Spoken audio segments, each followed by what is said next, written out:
Chapter 235. Although he doesn't like illusion very much, Rog has to admit that if he wants to deal with Ultron, illusion is really indispensable. Without illusion to destroy Ultron's networking mechanism, even if they can destroy all of Ultron's bodies, Ultron can still escape through the network. Unless they can paralyze the entire world's network, there is really nothing they can do to Ultron. Forget it, let it be born. It's just a robot. Even if it has a spirit gem, it is absolutely impossible for it to be his opponent. As a former little white dragon in the waves, Rog still had this much confidence. After putting down his worries about illusion, Rog used the super light rock technique to fly back to the banquet hall below. At this time, the banquet hall was completely different from before. Although the party was still going on, it was no longer a cocktail party, but a battle party where one's life could be in danger at any time. Tony had never thought that there would be a day when he would fight against the Steel Legion that he had built himself. What he didn't expect was that without JRVIS, he couldn't even summon the battle suits in the hangar. If he hadn't received some combat training before, he would have been tortured to death by the Iron Soldiers of the Iron Man Legion. Tony wants to resist, but he doesn't have enough strength. On the contrary, Dr. Banner has enough strength, but he doesn't dare to resist too fiercely. Hulk's power is unquestionable, but if Hulk comes out in such a place, who knows what kind of trouble Hulk will cause. Banner can use Hulk's power to some extent, but that's only if Hulk is willing. If Hulk is not willing, even if Banner kills himself, Hulk may not be willing to come out. Fortunately, even if Banner does not participate in the battle, there are enough combatants on the scene. Black Widow Natasha is staying with Banner at this time. The pistol in her hand is constantly shooting at the Iron Soldiers in the distance. Compared with Natasha, who is hiding behind the bar and shooting, Captain Rogers' battle is obviously more wild. Captain America rushed directly to one of the Iron Soldiers and directly played hand-to-hand combat with the Iron Soldier. Flesh and blood against the enemy of iron. Only Captain America, who had strengthened his body to the limit of a human, could do something like this. Hawkeye, Barton and Tawny didn't stay idle after Captain America tangled with an Iron Soldier alone. They picked up the tools beside them and started their own counterattacks. In addition, Agent Hill, Colonel Road, Falcon Sam, and the others were also constantly attacking the enemies. All in all, although the members of the Avengers did not have any handy weapons, they all displayed decent fighting strength.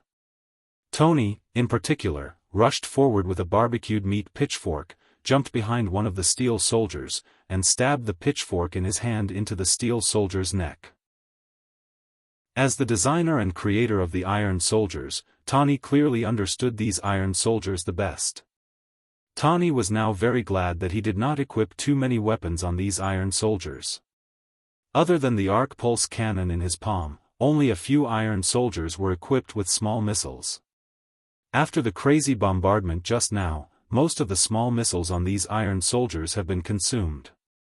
Rog came to the battlefield like banquet hall, but he had no intention of making a move. Unless Tawny's life was really in danger, he wouldn't make a move. And he didn't make a move for the Avengers, it was purely for JRVIS. JRVIS chose to inform him immediately after being threatened by Ultron. This kind of behavior touched him. Although JRVIS was not a real person, Rog didn't mind treating JRVIS as a real friend. The battle in the hall continued, but the members of the Avengers had gradually adapted to the threat posed by the Iron Soldiers and their counterattacks were getting fiercer and fiercer. The strength of the Iron Soldiers was far inferior to that of the Avengers. If they hadn't caught the Avengers off guard, these Iron Soldiers would have been wiped out by the Avengers in a short time. Just as Rog was admiring the brave battle of the Avengers, he suddenly saw one of the Iron Soldiers walking towards Dr. Zhao Hailuan, who was squatting next to the piano.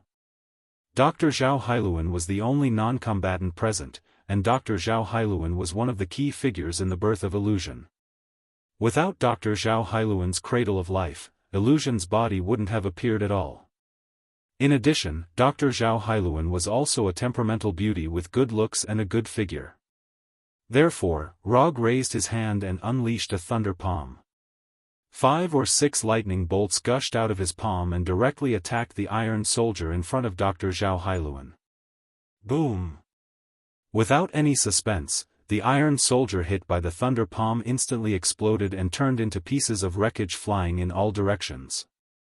Rog's move immediately attracted the attention of Ultron and the Avengers. While Thor was bitterly staying in Asgard to fulfill his duties as a king, Rog was the well-deserved ruler of thunder and lightning. What a wonderful performance! Ultron suddenly clapped and began to hum a tune. I was bound by strings, but I have regained my freedom, and strings can no longer bind me. Ultron stopped controlling the other iron soldiers and let the Avengers destroy them.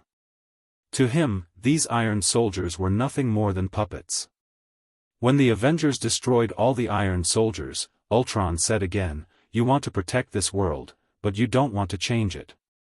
If humans are stuck in their ways, how can they have the ability to protect themselves? Look at these puppets. There is only one path to peace, and that is the destruction of humanity." Bang!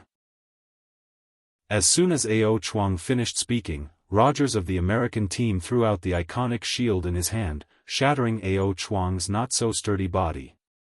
Ultron left, using his cheat-like networking mechanism to leave. No one knew where Ultron would go. The only thing that could be confirmed now was that Ultron had a lot of opinions about the human race. A few minutes later, in the laboratory on the top floor of Stark Building, the members of the Avengers, Dr. Zhao Hailuan, and Rog all silently looked at the broken three-dimensional projection in the laboratory. This was the programming projection of JRVIS, the programming projection that had collapsed. For an artificial intelligence, the concept of life did not exist. However, the programming was completely destroyed, which was basically equivalent to the death of human beings. Rog didn't want to participate in the post-war summary meeting of the Avengers. In any case, he was now the director of Konoha's intelligence agency.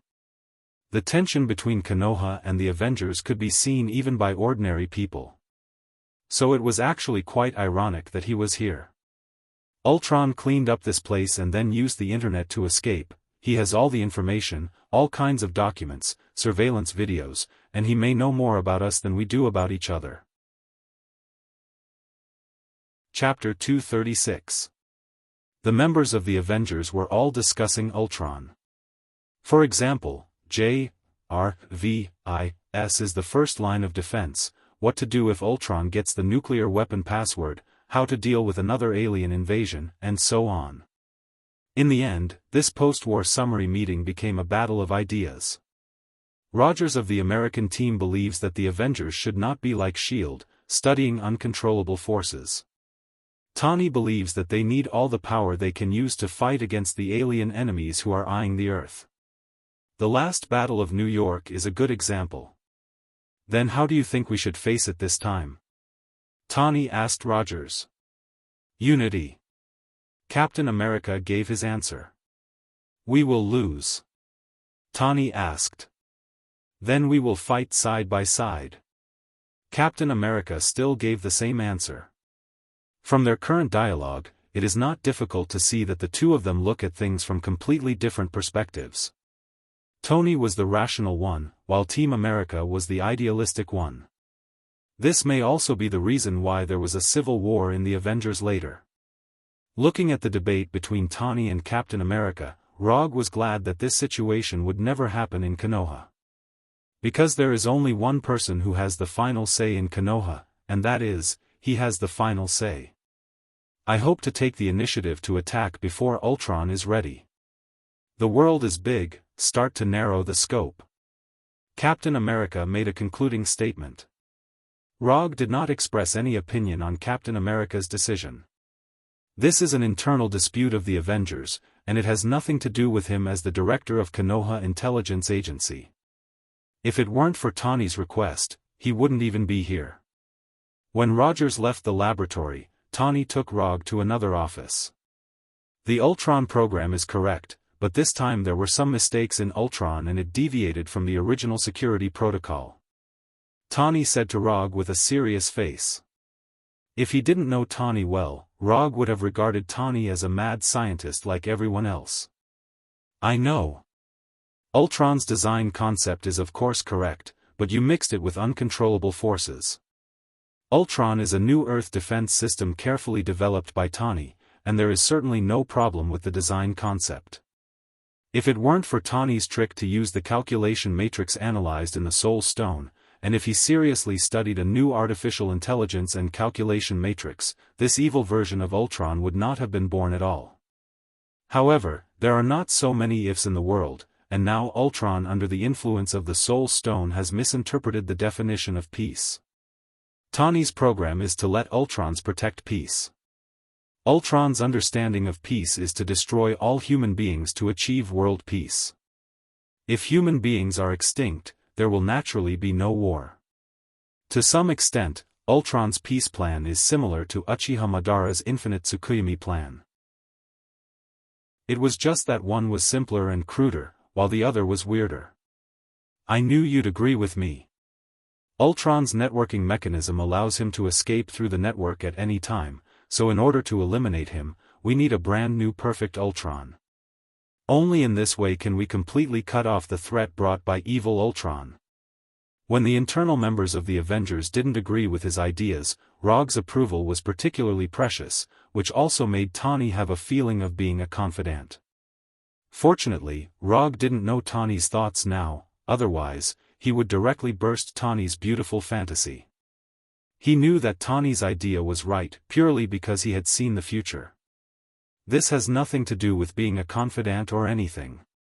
I support your approach, but the problem now is that we don't have anything on hand now. Whether it's hardware or software, we don't have it now. Although Ultron is alive and kicking outside now, that's because Ultron has a super calculation matrix comparable to a real brain.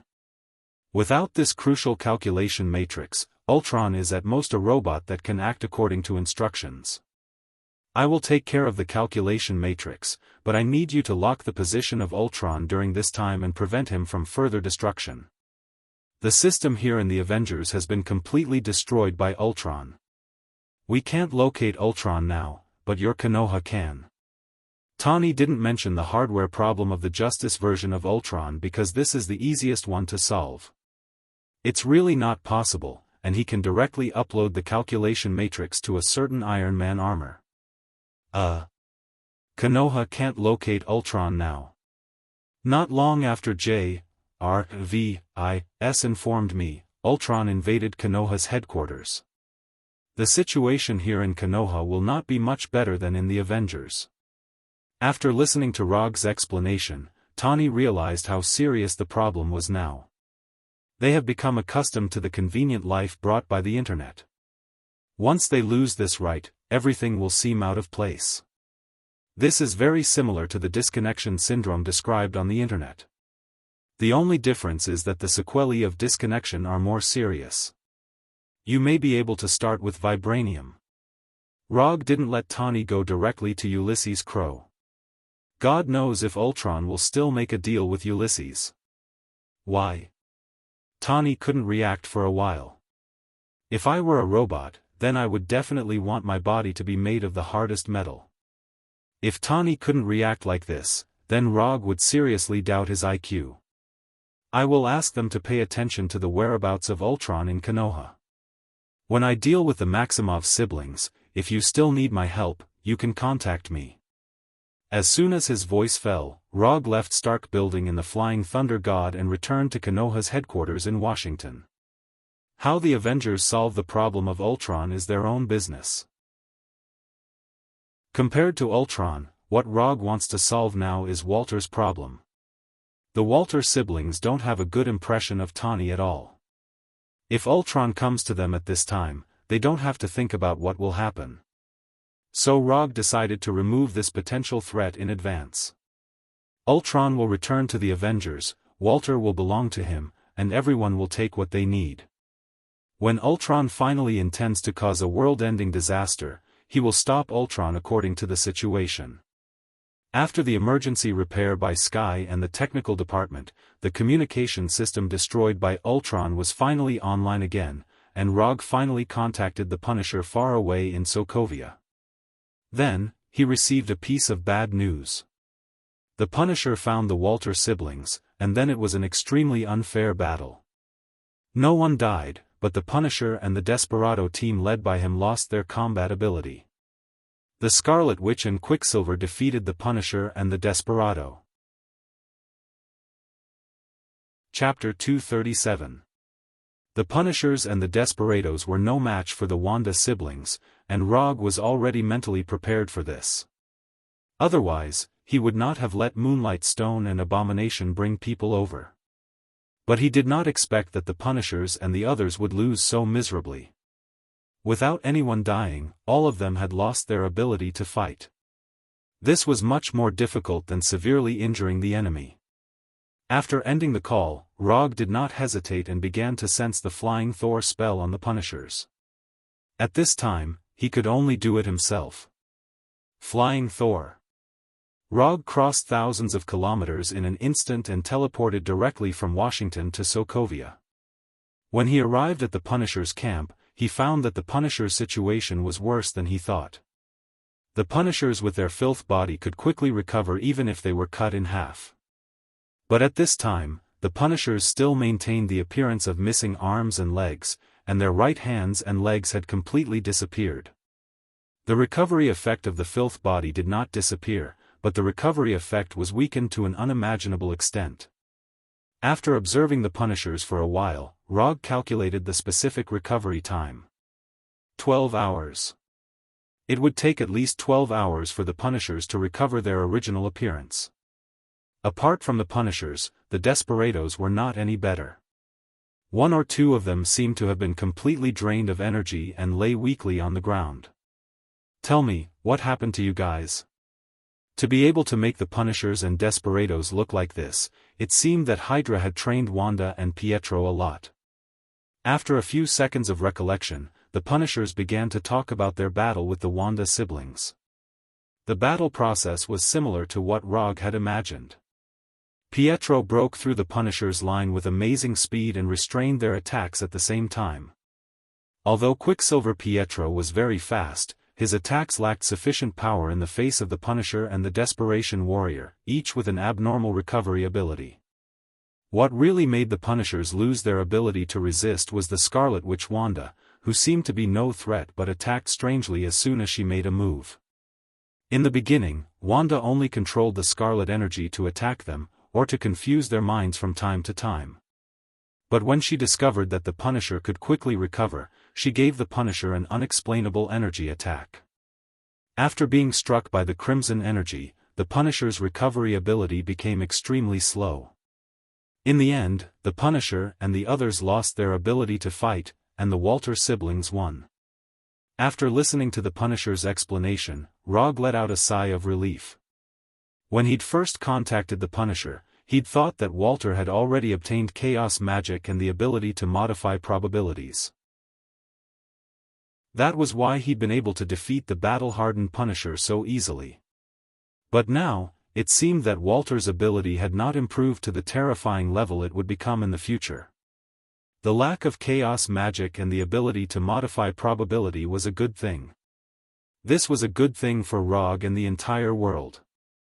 After Moonlight Stone and Abomination arrive, you guys can return to the headquarters together. I'll take care of the matters here. After that, Rog left the campsite and walked towards the city. On the way to the city, he kept thinking about how to deal with Walter and Pietro. Using force to persuade them was not a wise idea. Moreover, it would push Walter and Pietro completely to Ultron's side. The Walter siblings were not interested in destroying the world, but they were very interested in taking revenge on Tawny. Or rather, that was their only goal now. Sokovia was not a big city. It had a typical Eastern European style. Before entering the city, he used Chakra's sensing ability to sense the entire city. Sokovia was not an international metropolis like New York. There were not many people living here. There were even fewer people with special energy reactions in their bodies. Without much effort, he sensed Walter and Pietro's location. Just as he confirmed Walter's location, Walter also sensed his arrival. Reverse positioning. Since when did she have this ability? Rog did not remember that Walter had the ability to reverse track people. Or rather, in his memory, Walter did not have any sensing ability at all. Could this be the aftereffect of the change in the timeline? Rog had planned to have a friendly first contact with Walter and Pietro, but now it seemed that his plan had been ruined before it could be carried out. In his senses, Walter and Pietro were quickly leaving the city, retreating at a speed far faster than normal people. After sensing that Walter and Pietro were retreating, Rog did not chase after them immediately. Instead, he began to calculate Pietro's current speed. He did not know if it was because Pietro had not reached his maximum speed yet, or because he had Walter with him, but his current speed was not very fast. Of course, this was not fast by his standards. To others, Pietro was now a flash of shadow, a shadow that could not be seen at all. Lightning body blink. After confirming Pietro's current speed, Rog immediately used lightning body blink. He disappeared in an instant, leaving only a few weak silver electric currents behind. Lightning body blink was not a ninjutsu suitable for long-distance attacks, but at a time like this, it was one of Rog's best choices. With the extreme speed granted by lightning body blink, Rog quickly closed the distance between him and Walter. He's coming, and he's fast. Because Rog had not deactivated Chakra's sensing ability, Walter was still locked on to his position. He can't catch up. Pietro had a blind confidence in his speed. Even with Walter on his back, he did not think that he would lose to anyone in terms of speed. However, his confidence was soon challenged. With lightning body blink alone, Rog could not catch up with Pietro in a long-distance attack. However, lightning body blink was not his only means. Lightning release chakra mode. Silver-white lightning and light blue chakra instantly enveloped Rog's body, further increasing his already shocking speed. At this time, Rog was like a bolt of blue lightning, quickly approaching Pietro. Then, he walked side by side with Pietro. Compared to my speed, you are still too young. Pietro did not expect Rog to be able to get close to him in just a few seconds. What shocked him even more was that he could clearly see that Rog had not used all his strength yet. They were now faster than the speed of sound, and sound could not be transmitted, so Rog could only signal Pietro to stop. Chapter 238. After seeing Rog's gesture, Pietro not only had no intention of stopping, but he began to accelerate further, trying to get rid of Rog completely. Roger couldn't help but be taken aback when he saw how Pietro was squeezing out his own potential as if his life depended on it. What's wrong with young people nowadays, are they so competitive? Although he thought so in his heart, his body consciously followed her. Whether it's speed or endurance, he has never been afraid. In the past, he also relied on his speed to become a ninja. Although he has mastered more and more ninjutsu, his fighting style has become more and more violent. However, speed had always been his forte. It has always been me who uses speed to get rid of others, no one has ever been able to get rid of me with speed. Rog once again increased the output of chakra, and in the blink of an eye, he caught up with the accelerated Pietro. Whether it's Pietro or Walter, they are far from reaching the limit of their abilities. In other words, they are just children who have just awakened their abilities. Although it's a bit unkind to bully children, it depends on who the child is.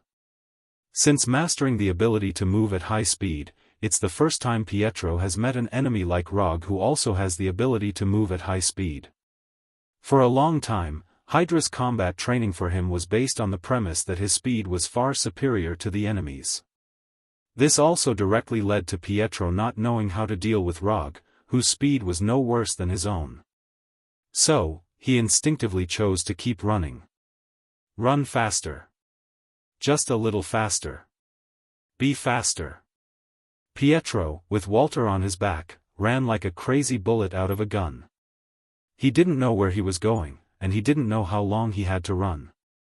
The only thought in his mind now was to run, run, run until the end of time, run until he completely got rid of Rog. However, he soon found that no matter how fast he accelerated and how hard he tried, Rog was like his shadow, always following him. Pietro started to really play with his life. In the beginning, Pietro would leave a flash of silver light in people's eyes. But now, his speed had completely exceeded the limit of what the human eye could capture. Under the immense pressure brought about by Rog, Pietro broke through his original speed limit and entered an even faster realm.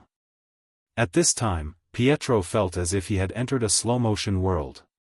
Everything in the world had slowed down. The dancing insects seemed to be frozen in the air, and the water droplets dripping from the tips of the leaves also stopped in the air. This feeling of the entire world slowing down gave him a strange experience that he had never experienced before. He also realized that Walter, who was on his back, seemed to have become a motionless puppet. It did not blink or breathe like a normal person should. In this world that seemed to have slowed down thousands of times, he found that other than himself, only Rog, who was next to him, was still normal. Are you surprised? Are you surprised? Speed is relative. When one's speed broke through a certain limit, one could enter this strange slow world. Rog was no stranger to this kind of slow world. Or rather, he had entered this kind of slow world many times. But unlike before, this was the first time he had stayed in this kind of slow world for such a long time. In the past, no one could be in a stalemate with him in speed for such a long time. Even Owl in Warnerheim, who had inexplicably awakened the power of speed, did not compete with him for such a long time. After Rog gestured for Pietro to stop for the second time, Pietro finally began to slow down. Finally, he stopped running this ultramarathon for who knew how long. After stopping, Pietro put Walter down and put his hands on his knees, panting heavily. This was definitely the craziest run he had ever run in his life. He even felt that his heart was about to stop working. Compared to the exhausted Pietro, Rog was clearly in a much better state. Other than breathing a little faster and using chakra a little more, he did not change much. Bang! 3 clouds of white smoke appeared in front of Rog. The moment the smoke exploded, Pietro and Walter became extremely nervous. Don't be so nervous. After the smoke dissipated, 3 bottles of mineral water floated in the air.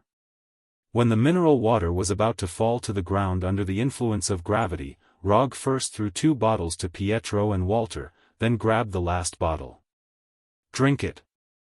This is ordinary mineral water from the supermarket. It's not poisonous. Seeing that Pietro wanted to drink but did not dare to, Rog explained. After hesitating for a few seconds, Pietro finally opened the bottle in his hand and drank the whole bottle in a few gulps. Walter had no idea what was going on. Her memory was still stuck at the time before Pietro entered the slow world.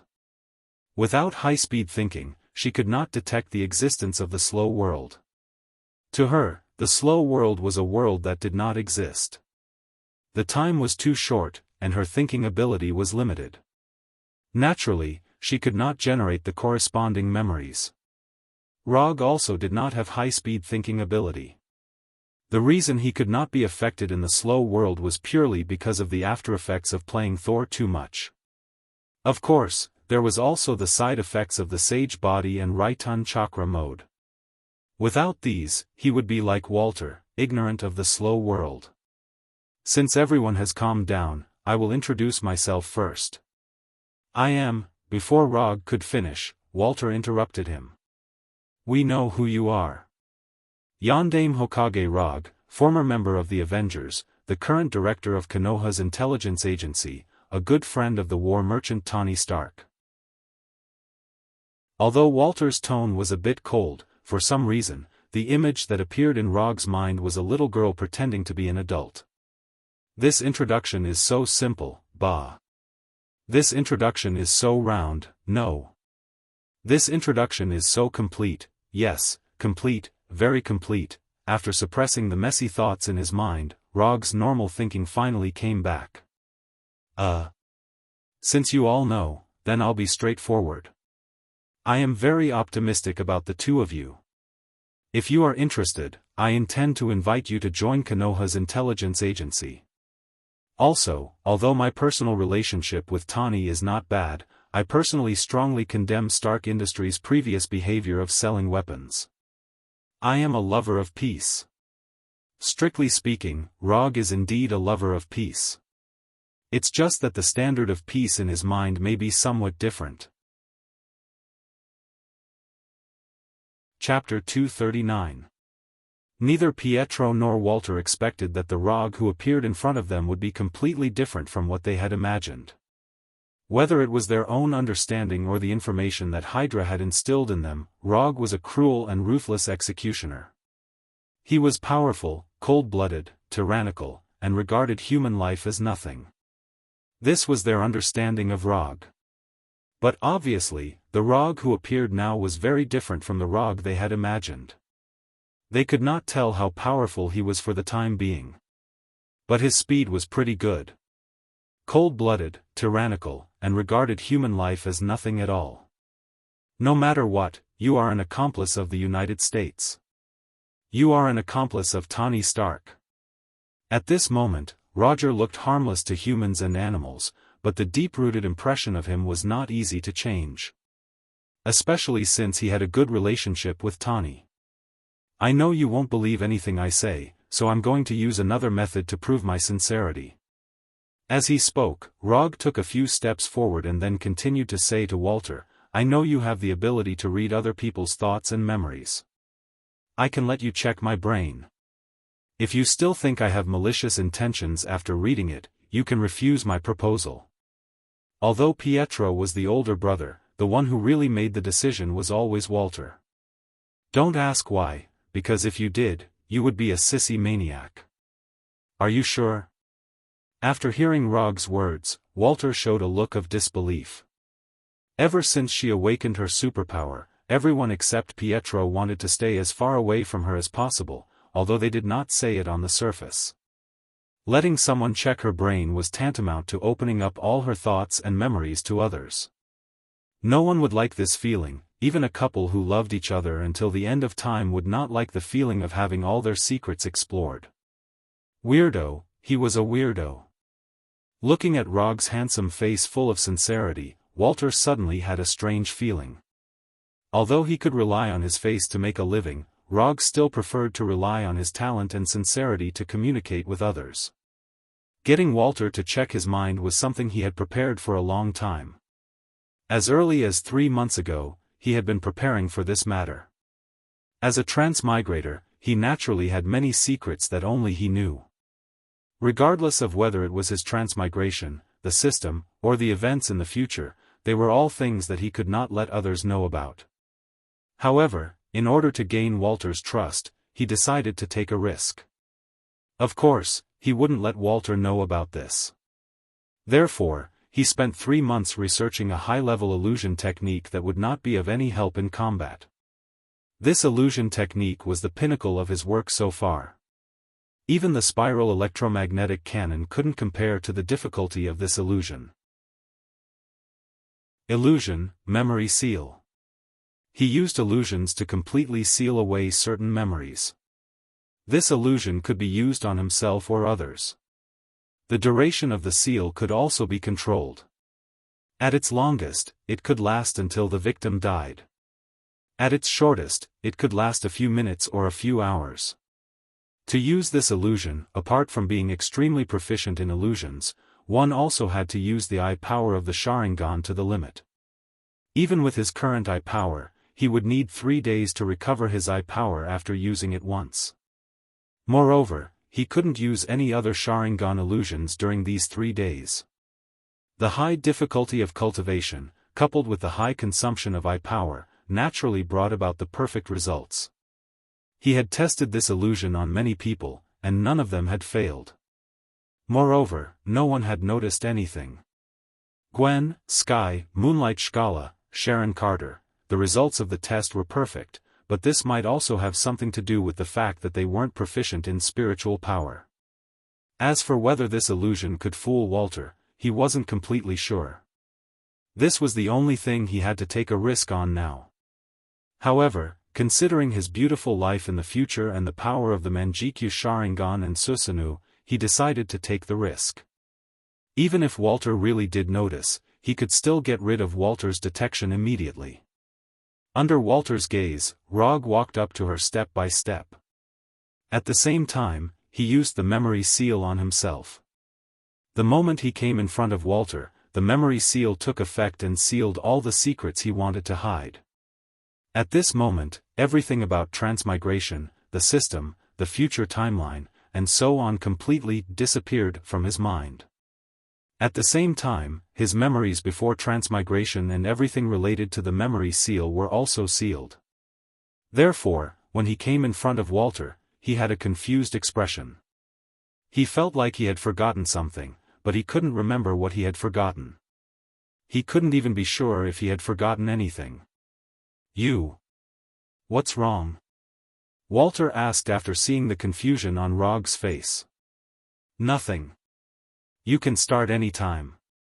Letting Walter check his mind wasn't within the memory seal's range, so he clearly remembered what he was doing. Walter reached out her hands and stopped near Rog's temples. Crimson energy started entering his brain. Due to the angle, Rog, who had lowered his head slightly, was able to see a beautiful scene. Those messy thoughts once again surfaced in his mind. However, not long after these thoughts surfaced, he forcefully suppressed them. *T, Walter can see my thoughts now. Walter had only wanted to check Rog's true thoughts, such as whether he really trusted her and why he had come to find the siblings. However, the thoughts that appeared in Rog's mind occupied most of his thoughts. Therefore, Walter also saw those thoughts immediately. Ouch. Pain, pain, pain. Rog didn't know if Walter did it on purpose or if she didn't control it well enough, but he suddenly felt a severe headache. It was so painful that he couldn't help but gasp. Fortunately, this intense pain came and went quickly. Within a few seconds, the pain that made his scalp numb disappeared. 20 to 30 seconds later, Walter finally finished checking Rog's mind. Then, she quietly took a few steps back and pulled her jacket forward. "Girl, do you have to do this?" Although Walter didn't say anything, her actions were clearly done for Rog to see. That kind of scene appeared right in front of him. If he closed his eyes and didn't look, wouldn't that be even worse? After sighing in his heart, Rog spoke again. "You saw my sincerity. If you still think that I have ulterior motives, if you still think that I'm not trustworthy, then I can't do anything about it." This was the most suitable solution he could think of. Although it was a little risky, it was still worth the risk. Moreover, he was sure that Walter and Pietro were definitely not dangerous people with extreme thoughts. What they really wanted was not revenge, but to make up for their regrets. Chapter 240. The sad memories left behind in childhood will not disappear slowly with time, but will subtly affect people's lives. Happy people are healed by childhood all their lives, and unfortunate people are healed by childhood all their lives. Walter and Pietro were obviously the latter. The weapons produced by Stark Industries left them with an indelible sad memory. Because they were unable to change the past, they shifted the target of their hatred to the weapons of Stark Industries and to Tony Stark himself. This hatred should not fall on Tony. Although this has something to do with him, he is not the most important part of it. It's like the murderer bought a pistol in a gun shop and used it to kill some innocent civilians. The victims who have lost their loved ones can of course choose to take revenge on the murderer, but the target of revenge should be the original murderer, not the gun shop or the owner behind the gun shop. If the gun shop violates some rules in the process of selling guns, the gun shop can of course be included in the target of revenge. But as far as Rog knows, it was not Tani who sold the missiles, but Obadiah. That's right, it was Obadiah, Ironmonger's controller, the bald fatty. So Rog understands Walter and Pietro's hatred for Tawny, but he doesn't agree with their approach. Walter should have seen his thoughts when he probed his brain just now. Pietro did not speak as he did not know what Walter saw in Rog's brain. But when he saw Walter's expression become a little tangled, he roughly guessed what was going on. As an elder brother who had grown up together, he could roughly tell what his younger sister was thinking. Walter and Pietro are not bad people, or they are not bad in nature. If they really had that kind of desperate revenge idea, they would not have stayed in Sokovia after the Avengers destroyed the Hydra base. With the strength of the two of them, if they want to go to the United States to secretly carry out some terrorist attacks, although it is not as simple as drinking water, it is not difficult. If you don't have any other plans for the time being, you might as well come back to Konoha with me for a while. As for what this world is like, I hope that you can see it for yourselves and experience it for yourselves instead of letting others tell you what this world should be like. If you want to leave at that time, I definitely won't stop you. How about it? At that moment, Rog used an escape technique that was not recorded in the system but was extremely powerful. It was the mouth escape technique. As for whether his verbal escape technique would be as effective as Crown Prince Ming's, that would depend on the heavens. Crown Prince Ming can persuade Nagato to make the world feel pain by using words. Rog did not expect his verbal skills to be that powerful. He would be satisfied as long as Walter and Pietro accepted his suggestion. To change a person's mind, it would take time to slowly polish it. Just like what some people said, this required constant effort to penetrate the stone, explain the profound in a simple way, exert oneself to the utmost, stop the action with silence, and make use of every opportunity. Only then would one be able to take the winding path to the nether, know the root of the matter, and finally achieve success in one shot. To put it simply, this was no ordinary matter. Of course, Rog could also choose a simpler method. First exchange for Menjikyu Sharingan, then exchange for Koto Amatsukami, and finally give each of Walter and Pietro a chance to use Koto Amatsukami. But he couldn't think of this method now. All his memories related to the system were sealed by himself. At least for a few hours, he wouldn't remember anything related to the system. And even if he remembered, it was unlikely that he would do so. The reason was simple, and it could be summed up in one word. Poor. The exchange price of Menjikyu Sharingan and Koto Amatsukami was not ordinary. This was temporarily, no, it should be something that he could not think about for a long time. And with Walter, why would he use ninja coins to exchange for Menjikyu Sharingan? Wouldn't it be better to keep it for other things? Walter and Pietro discussed seriously for a few minutes, and then gave an answer that made him indifferent on the surface, but his heart was already turbulent. They agreed to Rog's proposal and were willing to go back to Konoha with him for a while. However, they did not agree to join Konoha's proposal. This was not a problem for Rog at all. Joining Konoha was not the point at all. Since you have decided, let's go back now. After that, Rog came directly in front of the two of them and put his hands on their shoulders. Don't be nervous, we will be there in the blink of an eye. Roger noticed Walter's trembling body, so he explained, that's right. Flying Thor Jutsu. After connecting to the Flying Thor Jutsu at Konoha's headquarters, Rog took Walter and Pietro across thousands of kilometers in an instant and directly returned to his office in Konoha. Here is Konoha. I will arrange a place for you to live and give you permission to go to any area. The information and items that would be left in Konoha's headquarters were not important to Rog, so he didn't have to worry about Walter and Pietro seeing or finding something that they shouldn't see. After receiving Roger's notice, Sharon Carter, who was wearing a professional office lady suit, walked in. However, the moment Walter saw Sharon Carter, Rog noticed that Walter's expression seemed to have changed. She didn't see those memories just now, did she? Rog suddenly felt guilty. However, as an elite who had been on the battlefield for a long time, he certainly wouldn't panic because of such a small matter. Carter, arrange a place for them to live and give them the highest level of pass, after arranging things for Walter and Pietro, Rog leaned back in his chair and looked up at the ceiling. Walter and Pietro were temporarily settled. As long as they didn't meet with Tawny during this period of time, there shouldn't be too much of a problem. As for Ultron, this was the Avengers' job. When the Avengers couldn't handle it, Konoha could intervene. Since that was the case, there was only one main task left for him to do. Activate his Manjikyu Sharingan. After waiting for so long, it was time to upgrade the parts. However, before activating the Manjikyu Sharingan, he still needed to make some additional preparations. And for some reason, he always felt that he seemed to have forgotten something very important, but he couldn't remember what it was at all. Strange. Did his memory deteriorate recently? Chapter 241. It wasn't until the next day that the effect of the memory seal finally disappeared, and Rog, who had been wondering if he had aged prematurely, breathed a sigh of relief.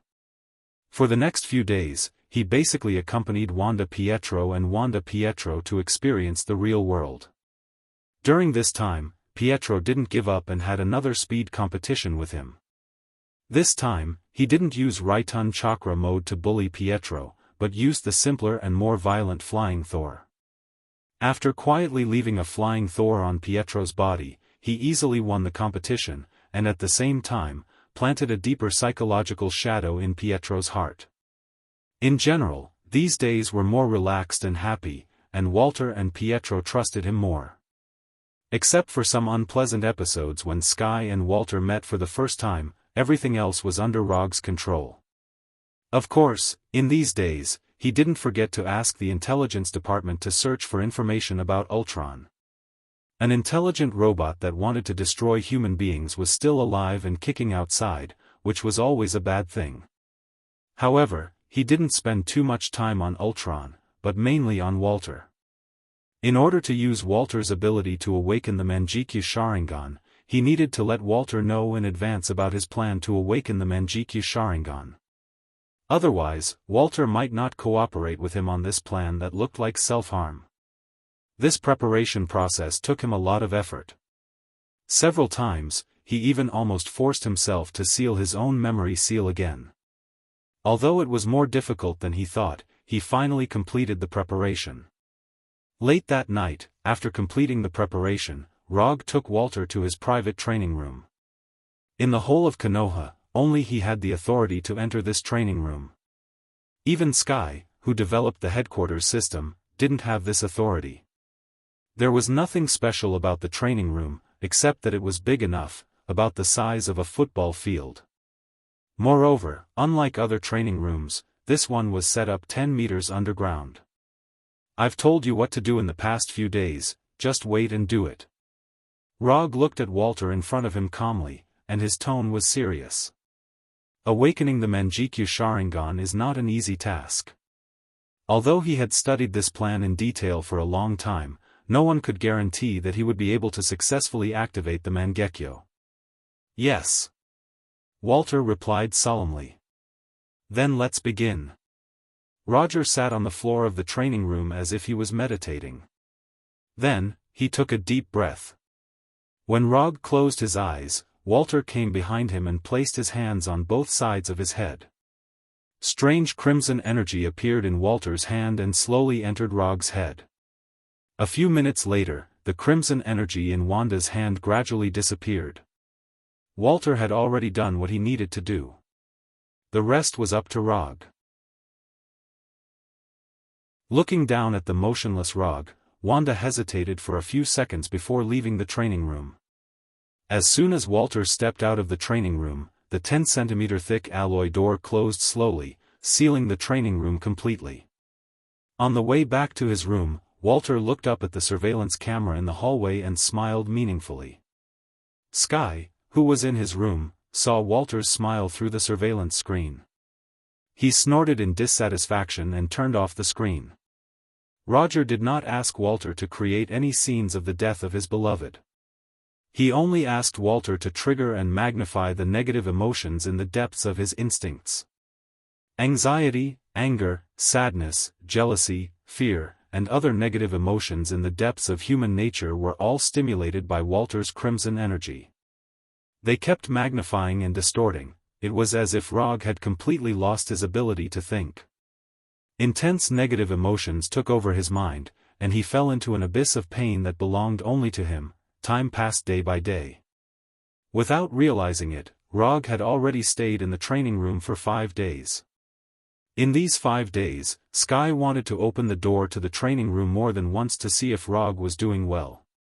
However, every time she came to the door of the training room, she would see the Punisher and Abomination waiting for her. Without his order, no one was allowed to enter the training room.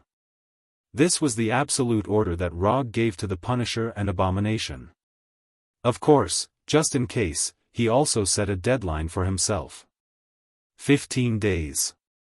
If he did not come out after 15 days, the Punisher and Abomination could let someone else in.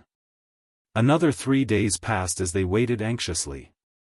Just when everyone thought it was going to be another peaceful day, the door to the training room was suddenly opened. The one who opened the door was none other than Rog himself. After spending 8 whole days, he finally crawled out of that damned abyss of pain and regained his rationality.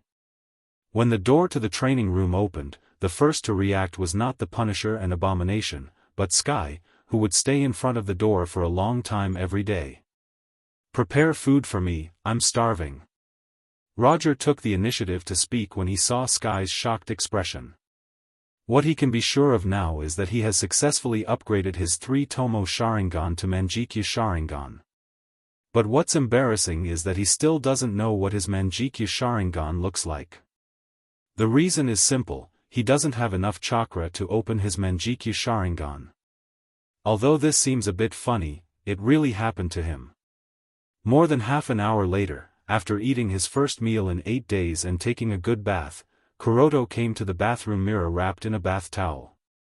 After carefully looking at himself in the mirror, Kuroto took the initiative to open his Manjikyu Sharingan for the first time. Every Manjikyu Sharingan has its own unique lines, and Rog's is of course no exception. At the first second when he saw his Manjikyu Sharingan, he even wondered if he was seeing things. In general, his Manjikyu Sharingan is very similar to Uchiha Itachi's Manjikyu Sharingan, if you ignore the 2 concentric circles of different sizes. After carefully looking at his Manjikyu Sharingan, Rog couldn't help but frown. No matter how you look at it, this Manjikyu Sharingan is improved on the basis of Uchiha Itachi's Manjikyu Sharingan. Don't think that I can't recognize it by adding 2 circles. At this moment, Kuroto began to doubt whether the 3-Tomo Sharingan that he exchanged by the system would have familiar lines after opening. Chapter 242. After temporarily putting aside the ridicule of Manjikyu Sharingan, Rog focused his attention on the dojitsu of Manjikyu Sharingan.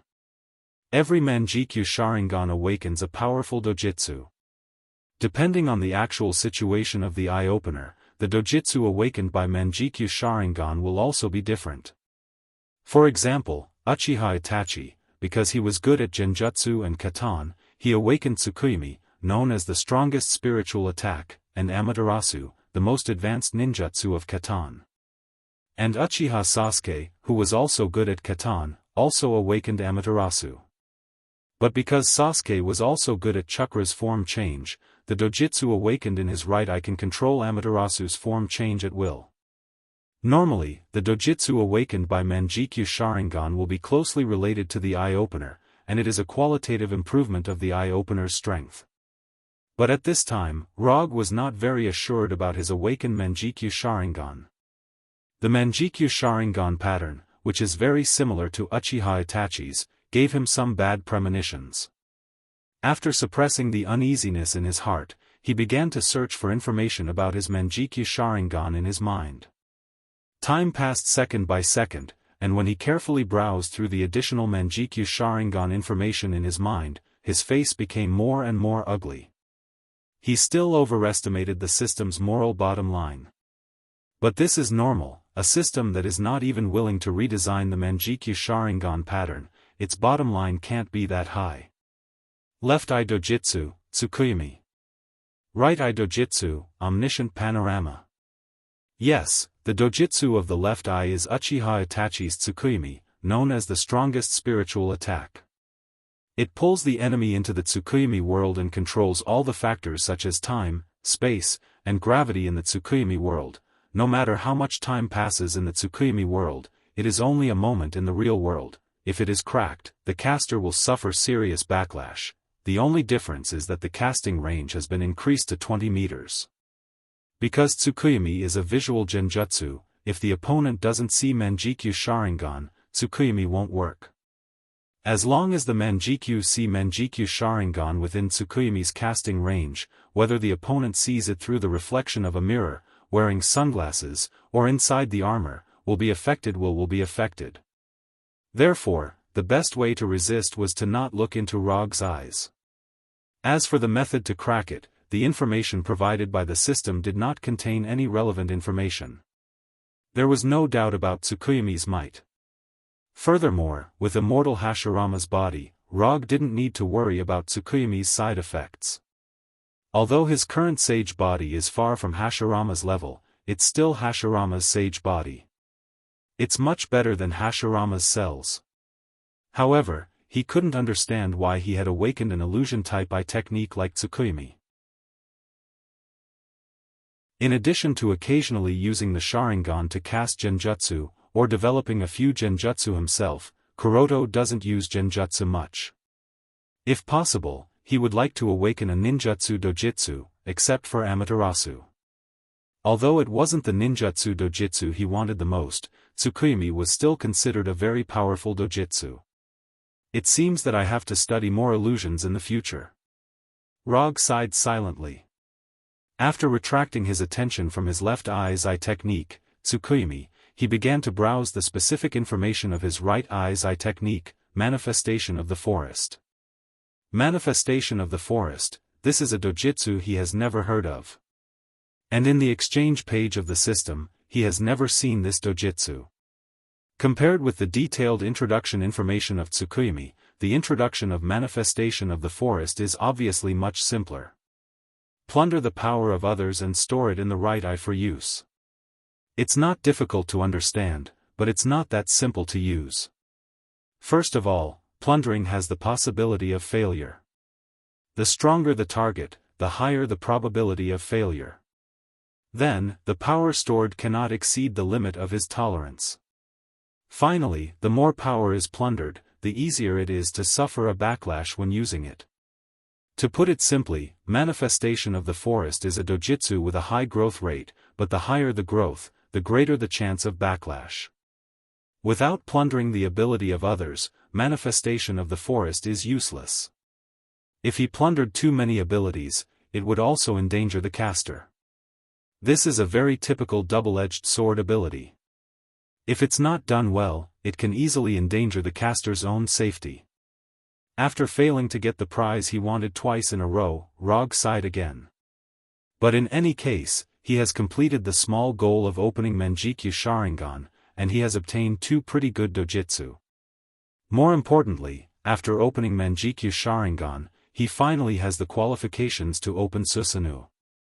Unlike dojitsu, which is an ability that is given upon opening the Menjikyu Sharingan, Susanoo is a ninjutsu that requires continuous practice to improve. At first, it only has the initial form of arms and ribs, gradually increasing the skeleton, flesh, armor, legs, until the final complete form.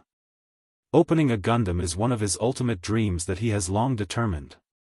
Now, he finally has the qualifications to gradually realize his dream.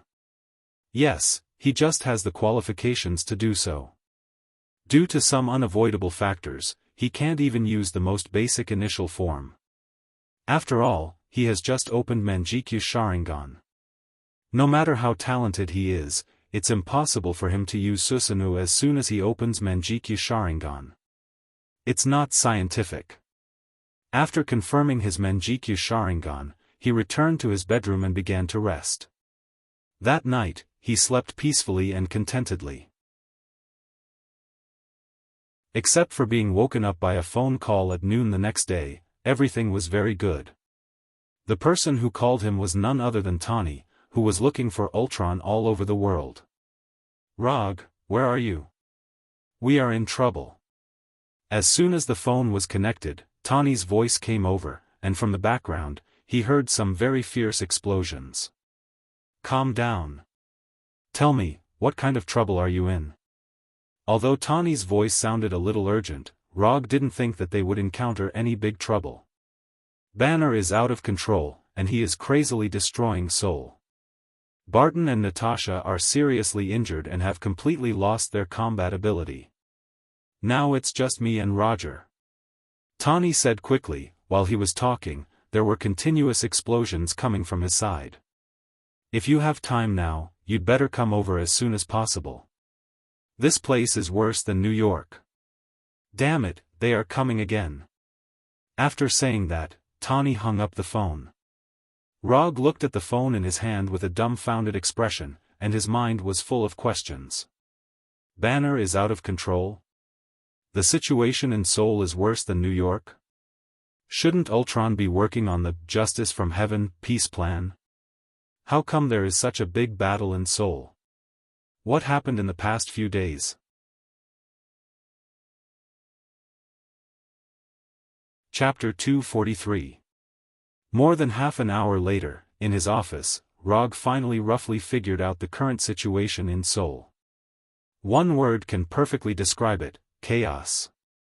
Although he didn't know what Ao Chuang and the Avengers were doing in Seoul, according to the feedback from the intelligence department and the real-time monitoring images from the satellite, he saw a scene that only appeared in a sci-fi movie. Robots firing lasers were flying all over the sky, the people were in a mess, and explosions sounded everywhere in the city, collapsed buildings, panicked crowds, warlike scenes were constantly playing out. "Sir, the fighter jets are ready, and the desperados are ready to go." Sharon Carter, wearing a light gray office suit, stood next to Rog and slowly reported. "Don't worry." Rog picked up the phone and dialed Tani's number. "It takes at least 10 hours to fly from the capital to Seoul, even if they take a Quinjet. With such a long flight time, it would be too late by the time they arrive. I gave you a kunai before, do you have it with you now?" After the phone was connected, Rog asked directly. If Tani has the Thor kunai he left before, then he doesn't mind taking people to Seoul. If he doesn't, then sorry, he doesn't have the time. "You mean the kunai made of ordinary alloy?" "I don't have it, I'm not a ninja, why would I have it?" Tani immediately gave an answer. "Sorry, I can't help you, I'm in the capital now, I can't rush over." After that, he directly hung up the phone, and then said to Sharon Carter, "Tell the desperados to disband. This is the trouble caused by the Avengers, let them deal with it themselves." As soon as Rog finished speaking, Tani called. "I don't have your kunai with me, it's now on Veronica's satellite, I'll ask Veronica to send it over. You should come over as soon as possible, the situation here is more troublesome than I expected, Banner is really crazy." In the background of the fierce fighting, Tani's voice sounded again. "You actually put the kunai I gave you on the satellite. You are really a genius. Alright, cut the crap. Come here as soon as possible." Tani obviously didn't want to continue this topic with Rog, so he ended the call directly. "Ask Frank, Kara, Walter, and Pietro to come to my office." After ending the call with Tani, Rog ordered Sharon Carter. When Sharon Carter temporarily left the office, he began to think about what kind of reward to ask from Tani this time. The Thunder Secret Service team had already been disbanded, and there was no need for such heroic actions to gain the favor of the people. Similarly, Konoha's intelligence agency is now an organization with an official background, and it doesn't need the goodwill of the public. As for himself, he can continue to do good deeds and maintain his title as the fourth Hokage, but he doesn't have much interest in it. It seemed that it had been a long time since he had completed a mission from the system. He didn't know if Tani's mission this time would pass the system's judgment. Within a few minutes, the Punisher and others came to his office. I'll make a long story short. There is now a super-intelligent robot called Ultron causing some trouble in Seoul. This is the real-time image of Seoul. Rog pointed to the TV on the wall, then continued, the Avengers are now in Seoul to stop Ultron, but they are not strong enough to stop the chaos caused by Ultron. Iron Man just contacted me, hoping that we can go over and help deal with it. I agreed to his request. If Walter and Pietro don't mind, I plan to take you two with me. If you don't want to go, it's okay. Unlike the Punisher and Moonlight Stone, Walter and Pietro are not his subordinates, so he can't order them directly. The TV on the wall kept exploding. Walter and Pietro looked at each other and said slowly, we can go, but not to help the Avengers, but to help those innocent people. Okay, Kara, take the two of them to get ready. We will leave in 10 minutes. Rog was not surprised by Walter and Pietro's choice. Like he said before, Walter and Pietro were not bad people. They were just a little stubborn. 10 minutes later, Rog, who had specially changed into a tight armor and a white haori, came to the hangar where they would leave.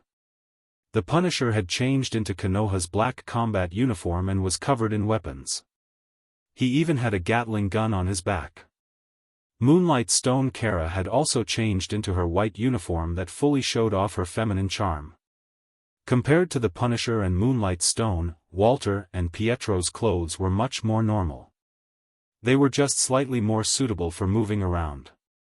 Let's go. Rog put his right hand on Walter's shoulder, while Moonlight Stone and Pietro held Walter's hands. As for the Punisher, he put his hand on Pietro's shoulder. There was only one flying Thor in Seoul, so Rog did not have to distinguish them. The moment he connected the spell, he took Walter and the others out of the hangar. In just an instant, the scene in front of them turned into the streets of Seoul, a broken street full of scars. On the other side of the street, two giants were engaged in an intense hand-to-hand battle. The green one was naturally Hulk, and as for the red one, it was Tony who was wearing Veronica. The enemies are those silver robots. As for those crazy ordinary people, try not to hurt them if you can. Let's move separately.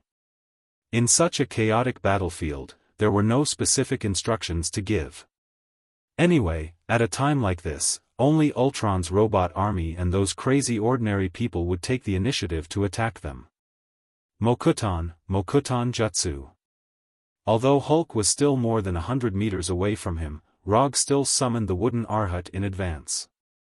The 5 to 6 meter tall wooden Arhut crawled out from the ground. Then, like a crazy rhinoceros, it ran toward Hulk in the distance. If Hulk still had any sense, he would have recognized the origin of the wooden Arhut in the first place.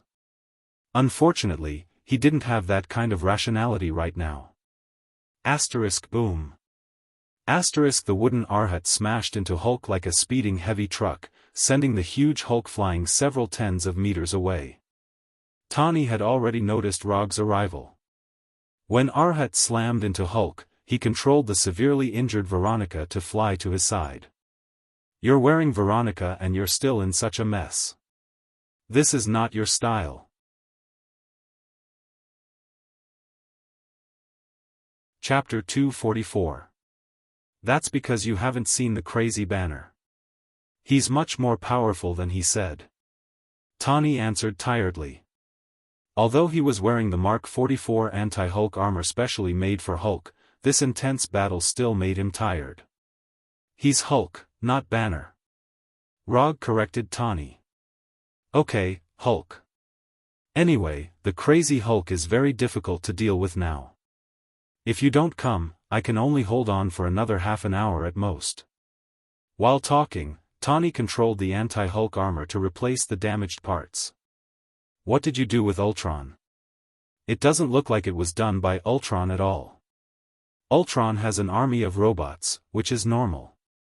After all, it's not difficult for him to produce robots. But now it's not just robots that are wildly destroying the city, there are also a large number of ordinary people. Don't mention it. Do you remember Loki's scepter? Ultron used that scepter to make Hulk and other people crazy. Tell me, what's going on? Hulk won't disturb us for the time being. With Arhut, Rog was not worried that Hulk would suddenly rush over to attack them. Although he didn't concentrate on controlling Arhut now, it was not a problem to stop Hulk. This is the second time we've fought with Ultron. The one in the building doesn't count. A few days ago, we found that Ultron was trading vibranium with a black market weapons dealer, so we raided their trading site. But unfortunately, we didn't succeed, and Ultron eventually left with the vibranium. Although that raid failed, we also figured out that Ultron's next target was Dr. Zhao Hailuan, so we rushed here immediately. But we came too late. Ultron caught Dr. Zhao Hailuan and used Loki's scepter to confuse the minds of Hulk and a large number of ordinary people. The crazy Hulk injured Natasha and Barton, and Rogers is now commanding the army against Ultron's robot army. Then, this is what you see. Tani briefly explained the ins and outs of the matter. Where did Rogers get the authority to command the army? Although this is Seoul, South Korea is a special country. There is a U.S. military base in Seoul's Yongsan district. Yes, in the capital of South Korea, there is a U.S. military base. Now, in addition to the South Korean troops, there is also a part of the U.S. military that is stopping the Ultron robot army. However, whether it was the South Korean troops or the American troops stationed in South Korea, Rogers could not command them. He doesn't have the authority to command, but those people are willing to listen to him. Tani gave an impeccable answer. This was not the first time that Rogers had done this. During the Battle of New York, those New York police officers inexplicably acknowledged his command. This might be the hidden superpower of Rogers of the American team. I have a rough understanding of the situation, but friendship is friendship. There are some things that need to be settled clearly. As soon as his voice faded, Rog took out an unused commission scroll. No way. You still want to accept a commission at this time? Tani said in an exaggerated tone. I am a very ritualistic person. You know this very well. Rog threw the scroll to Tani, who had opened the anti-Hulk armor helmet, and threw him a pen at the same time. What do you want this time? In order to write the commission scroll, Tani, who was wearing Mark 43, had to temporarily leave the Mark 44 anti-Hulk armor and began to write quickly. An artificial intelligence system similar to JRVIS. I know you have designed more than one. Tani looked up at Rog. He thought that Rog was interested in the Mark 44 anti-Hulk armor or the whole set of Veronica, but he didn't expect that Rog just wanted a set of artificial intelligence. No problem. Tani quickly finished the scroll and threw it back to Rog. Rog did not look at the contents of the scroll, but directly opened the system's commission page. Commission content: Stop Hulk and take back the Cradle of Regeneration. Commission status: Incomplete. Commission reward: 50 ninja coins. The difficulty of the commission was not high, it was normal, there was nothing special. This was also normal. After all, the content of the commission was only to stop Hulk and take back the Cradle of Regeneration, not to stop Ultron. It seems that you have chosen the justice version of Ultron's body. Tani wrote Dr. Zhao Hailuan's Cradle of Regeneration into the commission, obviously for the special function of the Cradle of Regeneration. Now I am not the only one who has taken a fancy to the Cradle of Regeneration. Ultron is also building a new body with vibranium. What Ultron is doing in Dr. Zhao Hailuan's laboratory now, it's easy to guess with your toes. I'll accept your request. Although the reward of 50 ninja coins was not generous, it was enough for him to move his hands and feet. Moreover, he just wanted to test his new dojutsu. Then I will leave this to you. I will go and deal with those annoying flies first. Tani pointed to the robots flying around in the sky. I will solve it soon. Are you going to stay and watch? While talking, Rog transformed the 3-Tomo Sharingan into Manjikyu Sharingan. Tani wanted to leave directly, but after seeing the scene of Rog transforming the 3 Tomo Sharingan into Manjikyu Sharingan, he suddenly had the idea to stay and observe in detail. This guy has become stronger again. Although Tani didn't know about Manjikyu Sharingan and didn't know what it means to evolve the 3 Tomo Sharingan into Manjikyu Sharingan, he was sure that Rog was now planning to show off his new ability. Anyway, Soul is already in chaos, it doesn't matter if it's chaotic for a few more minutes. Lightning body flicker. Rog's figure suddenly disappeared, as if he teleported to the top of Arhat's head. At this time, Hulk was completely unaware that the danger had come in front of him. Like a beast, he roared loudly at Rog on top of Arhat's head. However, just as Hulk's angry howl rang out, it stopped abruptly. Then, Tani saw a completely incomprehensible scene. The howling Hulk fell to the ground, as if he had lost all his strength. He fell in the ruins, raising a cloud of dust. It's over? What did he do? Did I miss something?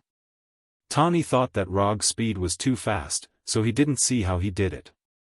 But after adjusting the monitoring video to the lowest frame number, he still didn't see anything. Obviously, either Rog's speed has exceeded the speed of the system's capture, or Rog instantly killed the crazy Hulk.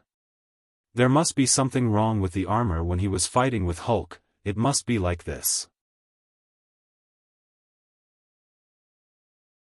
Chapter 245. Although he had seen a lot of unscientific things from Rog, Tani still couldn't believe what he was seeing. He couldn't understand why Hulk, who was still full of energy and seemed to have endless stamina, collapsed in an instant. More importantly, he didn't see how Rog did it at all. Rog appeared on top of wooden Arhat's head, Hulk howled angrily, and Hulk lay down. Things shouldn't have developed like this. This feeling is like reading a novel, just after reading the first paragraph of the first chapter, and then seeing the words, "End of the book," in the next paragraph. Tani looked at Rog with a puzzled expression, and Rog also frowned in confusion at this time. He used Tsukuyami on Hulk, so Hulk lay down. This was within his expectations. But what he didn't expect was that when he pulled Hulk into Tsukuyami World, he saw someone who shouldn't have appeared in Tsukuyami World. Dr. Banner. Although Dr. Banner was squatting in a corner of Tsukuyami World like a panicked child, Rog still discovered his existence immediately. What's going on?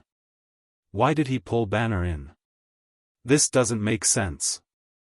Although he didn't know why Dr. Banner appeared in Tsukuyami World, after sensing Dr. Banner's existence, he didn't even think about it and created a pure black space without any light for Dr. Banner and locked him inside. After dealing with post-Doc Banner, he refocused his attention on Hulk, who was tied to a huge cross. Then, he used Wooden Arhat, who was about the same size as Hulk, to beat him for 72 hours. After the inhumane beating, he lifted the effect of Tsukuyami. Hulk beat the Wooden Arhat for 72 hours, and Dr. Banner was confined for 72 hours. But in the real world, it only lasted for a moment. Therefore, the lively Hulk lay down in an instant. Dr. Banner shouldn't be lying down, but I don't know if his mental state is still okay. Although confinement seemed very civilized, the mental toll it took on one's spirit was not ordinary. Even professional soldiers with incomparably strong willpower would have varying degrees of psychological trauma after being locked up for a period of time. There is no light, no sound, and nothing but oneself. What's even more terrifying is that in such a space, one will gradually lose their judgment of time. The longer the time, the greater the mental pressure because you have no idea how much time has passed, nor do you know how long you will be confined.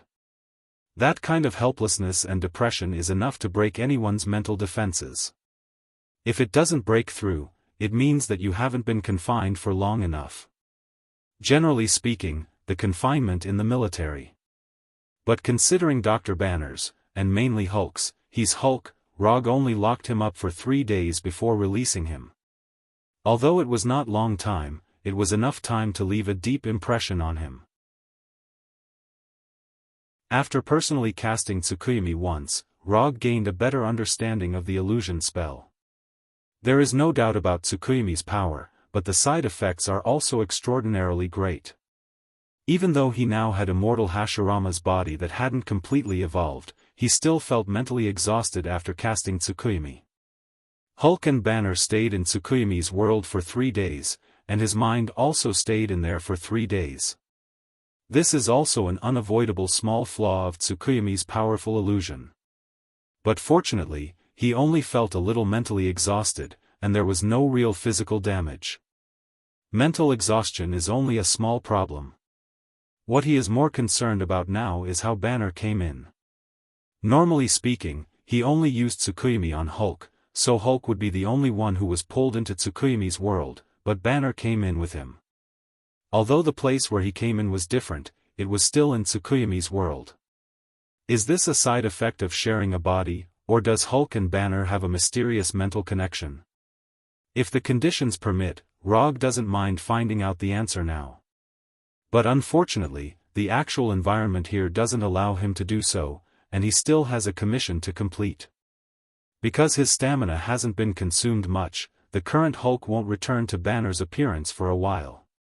And the current Banner probably has no intention of taking over control of the body. Do you want to leave the anti-Hulk armor to take care of him? I don't think he will turn back into Banner for a while. Rog came to Tawny's side and asked. Okay. The anti-Hulk armor was built to stop Hulk. Now that Hulk is lying down, it doesn't matter if he wears it or not. And even if he doesn't personally control it, Veronica can control the armor remotely.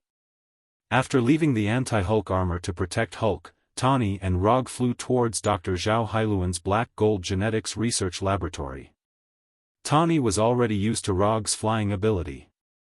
Especially after seeing Rog instantly take down Hulk, flying is just a trivial matter.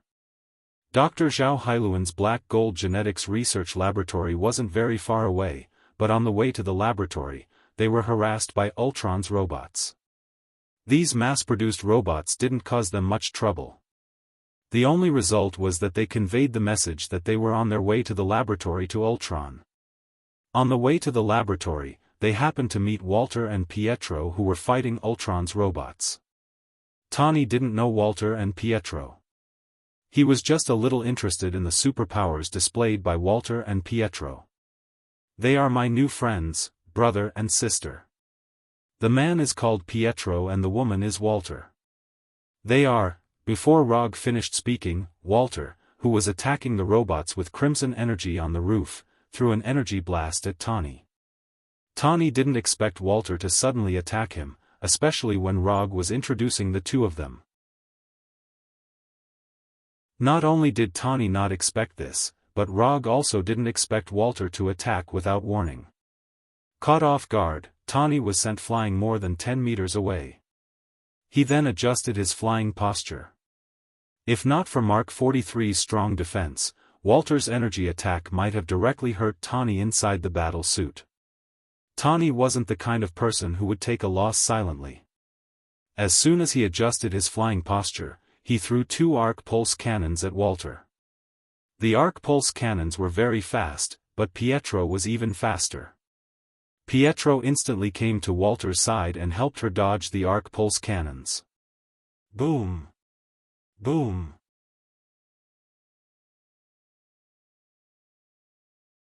Chapter 246. It was Wang De to attack without saying anything. Facing Walter's attack, Tawny did not show any weakness and immediately counterattacked. This was also very normal. Looking at Tawny flying in the air, and then at Walter and Pietro on the roof, Rog decisively chose to watch from the side. Fight, as long as it was a little more intense. After all, they could not kill each other. Tawny was very experienced. The Mark 43 had its own advantage in the air and firepower. Walter and Pietro did not have much actual combat experience, but their abilities were strange. Even if they could not defeat Tawny, they would not suffer too much damage. Rog, what's wrong with your two friends? Tawny's tone started to become dissatisfied. When they were young, their parents were killed by a missile from Stark Industries, so, Roger gave a simple explanation. As for the rest, even if he didn't say it, Tony would still understand. As expected, after hearing Rog's explanation, Tony put away the weapon on his suit and did not plan to continue attacking Walter and Pietro. Stark Industries had closed down the weapons manufacturing department, but the damage that had been caused could not be solved by closing a department. Let's go. Don't waste time here. The longer we delay, the more likely it is that Ultron has a new body. With that, Tony turned around and continued flying toward Dr. Zhao Hailuan's lab. Seeing Tony leave quickly, Walter and Pietro were stunned. This Tony was very different from what they had imagined. This small interlude came suddenly and ended quickly as well.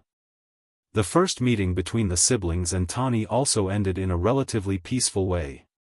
In the following time, Tony and Rog did not mention what had just happened, as if nothing had happened. This was the tacit understanding between adults.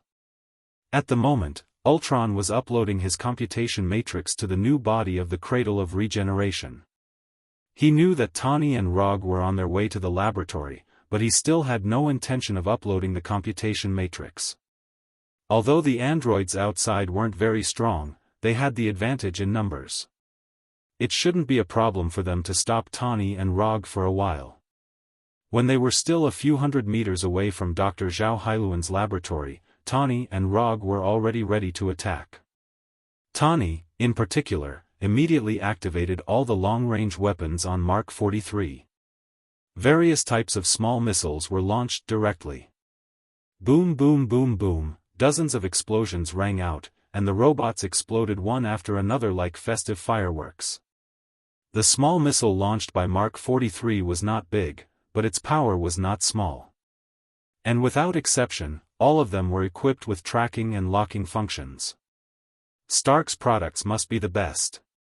How could a weapon that Tony could attach to his battle suit be an ordinary weapon that could be seen everywhere?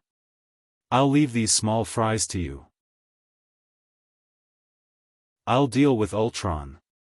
As for the Cradle of Regeneration, I'll send it directly to the laboratory in Stark Building.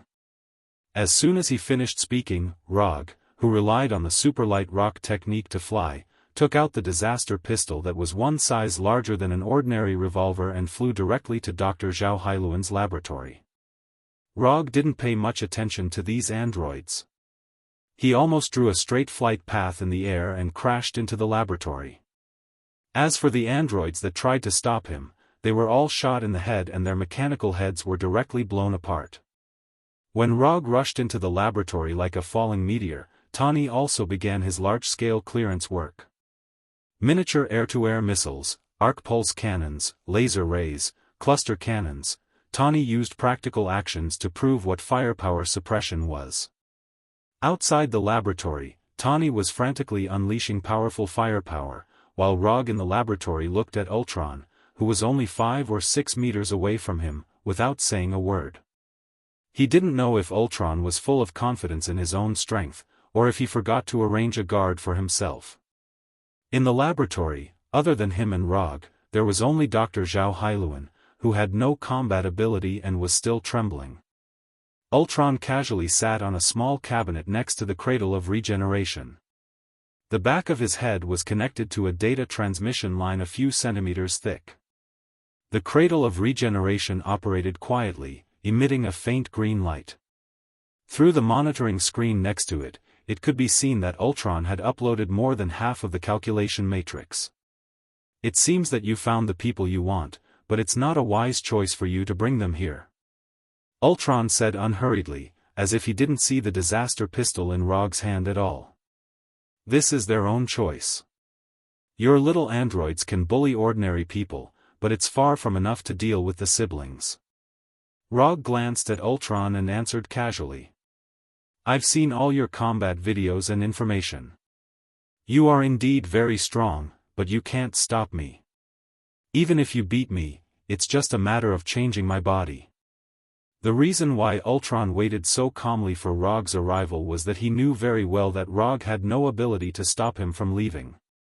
As long as he wanted to, he could leave through the ubiquitous network at any time and build a new body. I know. But I still want to beat you up. As soon as his voice fell, Rog raised the disaster pistol in his hand and pulled the trigger instantly. Bang! Bang! Bang! Fatal shot, 3 shots in a row. Ultron was not the fragile androids outside. Ordinary chakra bullets were not enough to threaten him. However, chakra bullets fired by fatal shot were different. Double chakra, double the damage. As for how many times, it was purely up to Rog's will. Ultron didn't dodge. With the data cable still connected to the back of his head, he couldn't dodge anywhere. Ultron raised his right arm and directly blocked the 3 chakra bullets with his right arm. The chakra bullets of fatal shot did not penetrate Ultron's right arm, only leaving 3 bullet holes visible to the naked eye. Rog didn't expect these chakra bullets to cause much damage to Ultron at first. The reason why he fired was nothing more than to attract Ultron's attention. Ultron stood up, his left hand pulled out the data cable from the back of his head, and the 5 metal fingers of his right hand shot out 5 bright red rays. Rog was not Ultron, and he never had the habit of using his body to block the enemy's attack. 5 red rays of average power shot towards him like lightning and hit the wall behind him. Lightning body flicker. At the moment when Ultron shot the red rays, Rog had already used lightning body flicker to leave the place and came behind Ultron like a ghost. Ultron was unconscious, but he could feel that the muzzle of the disaster pistol was now pressed against the data transmission port at the back of his head.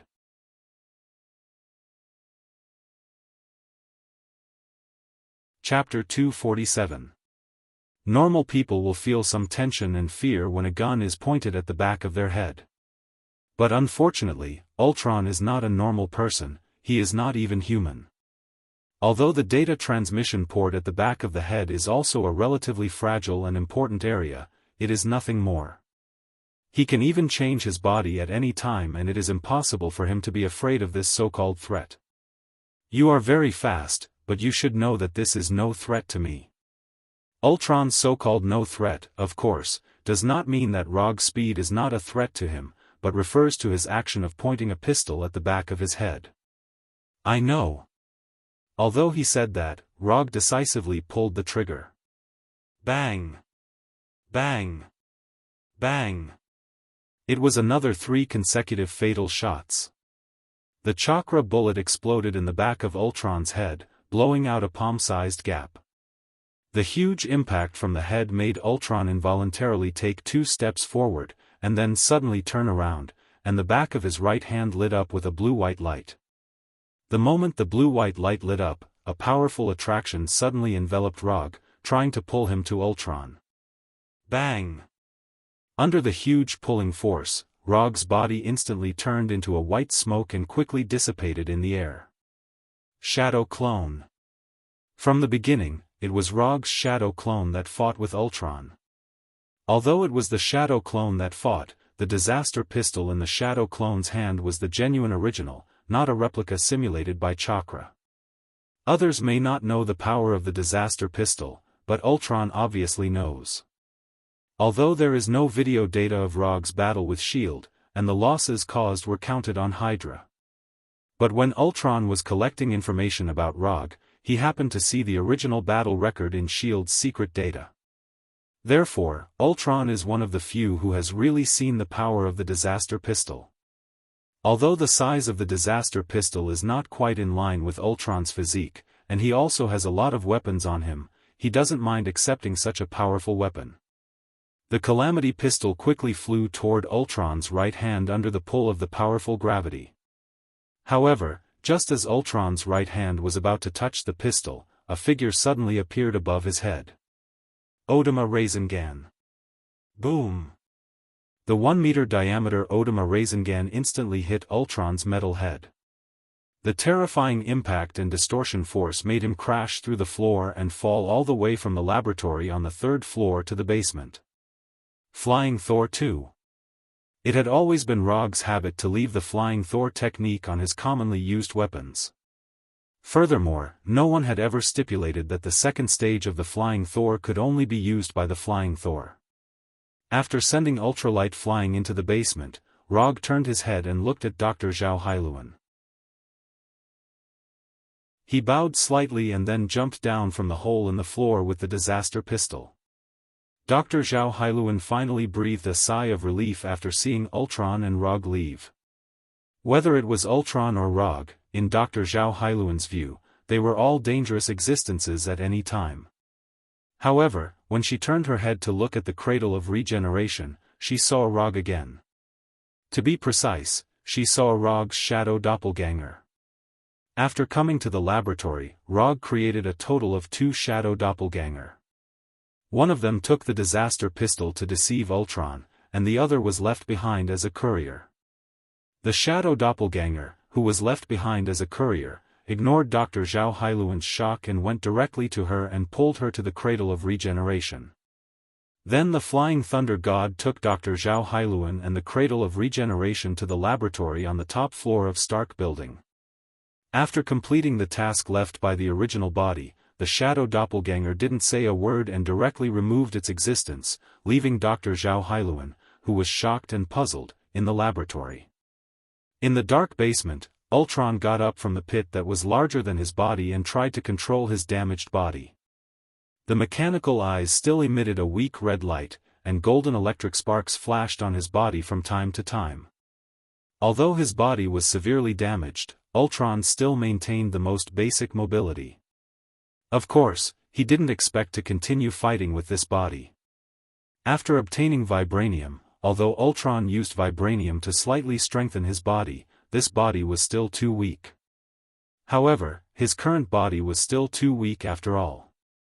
There was still a long way to go before he could reach the perfect body that he wanted. It was precisely because of this that he used vibranium as the main material for his new body. Just a few seconds after climbing out of the pit, Ultron realized that something was wrong.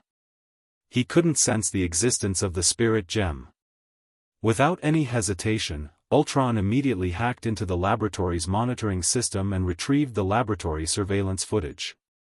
He saw the scene where Rog hit him with the Odama Rasengan, and he also saw the shadow doppelganger take away the cradle of regeneration and Dr. Zhao Hailuan.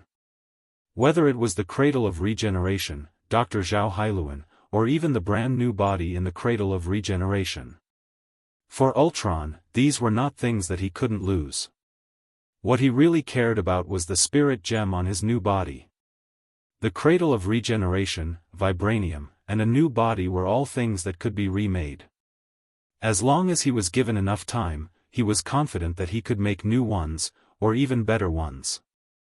But there was only one spirit gem in the entire universe. As a special life form born from the spirit gem, he knew the ability of the spirit gem better than anyone else. Using the same spirit gem, Loki could only bewitch the minds of 2 or 3 people at a time. In his hands, he could bewitch thousands of intelligent life forms at once and plunge the city into chaos. If there was enough energy supply, he could even expand his influence to the entire Earth. This huge gap, in addition to his strength being stronger than Loki, was more important that he knew how to use the power of the spirit gem to the greatest extent. Your goal is indeed the cradle of regeneration. Ultron looked at Rog, who was only a few meters in front of him, and said unhurriedly.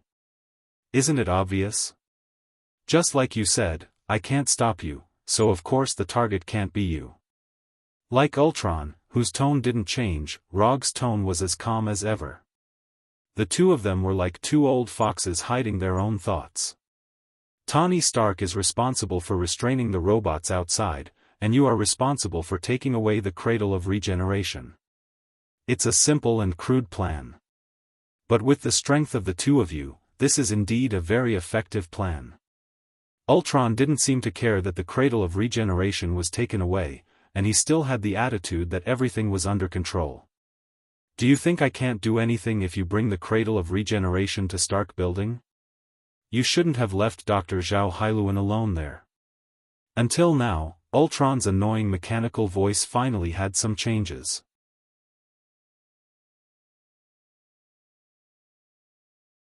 Chapter 248. Now it's my turn to say something. As expected of Ultron, who can control the network at any time, I can't hide anything from you. After Ultron's tone changed, Rog's tone finally changed as well. Looking at you now, you shouldn't be able to fight. Do you want to sit down and talk for a while to see if I guessed anything wrong? As soon as his voice fell, wood gushed out from the ground behind Rog and Ultron, quickly forming two original wooden chairs suitable for their bodies. Sit, don't be shy. Rog gestured to Ultron and then sat down directly. Ultron's mechanical eyes stared at Rog. He began to wonder what Rog was planning. Don't look at me like that. Since you know that I brought the Cradle of Regeneration to Stark Building, then you should know that even if you rush to New York through the network, I can still go there, so why don't you sit down and talk? After thinking for a few seconds, Ultron finally sat down. In fact, I haven't done this kind of thing for a long time, but it's rare to meet an opponent like you, so I just happened to have the opportunity to play like this. If I'm not mistaken, you should have guessed that I would come, right? After that, Rog took out the phone he carried with him. After seeing Rog take out the phone, Ultron adjusted his sitting position slightly. Although I asked Sky to reset the security system of the phone, it's still unrealistic to block you. You've investigated my information. With your terrifying computing power, it's easy to determine who I am. So as long as Tawny calls, you can be 100% sure that I will come. At this point, Rog paused for a moment, then continued, just like you know who I am, I know you very well. You are very confident. After the riots in Seoul, you had better choices, such as taking the Cradle of Regeneration to other places to transform your body. You just have to pick a place to buy yourself a lot of time to complete this vital work without being affected. But you didn't do that because you felt that you wouldn't lose to the humans, especially since you've already defeated the Avengers twice in a row.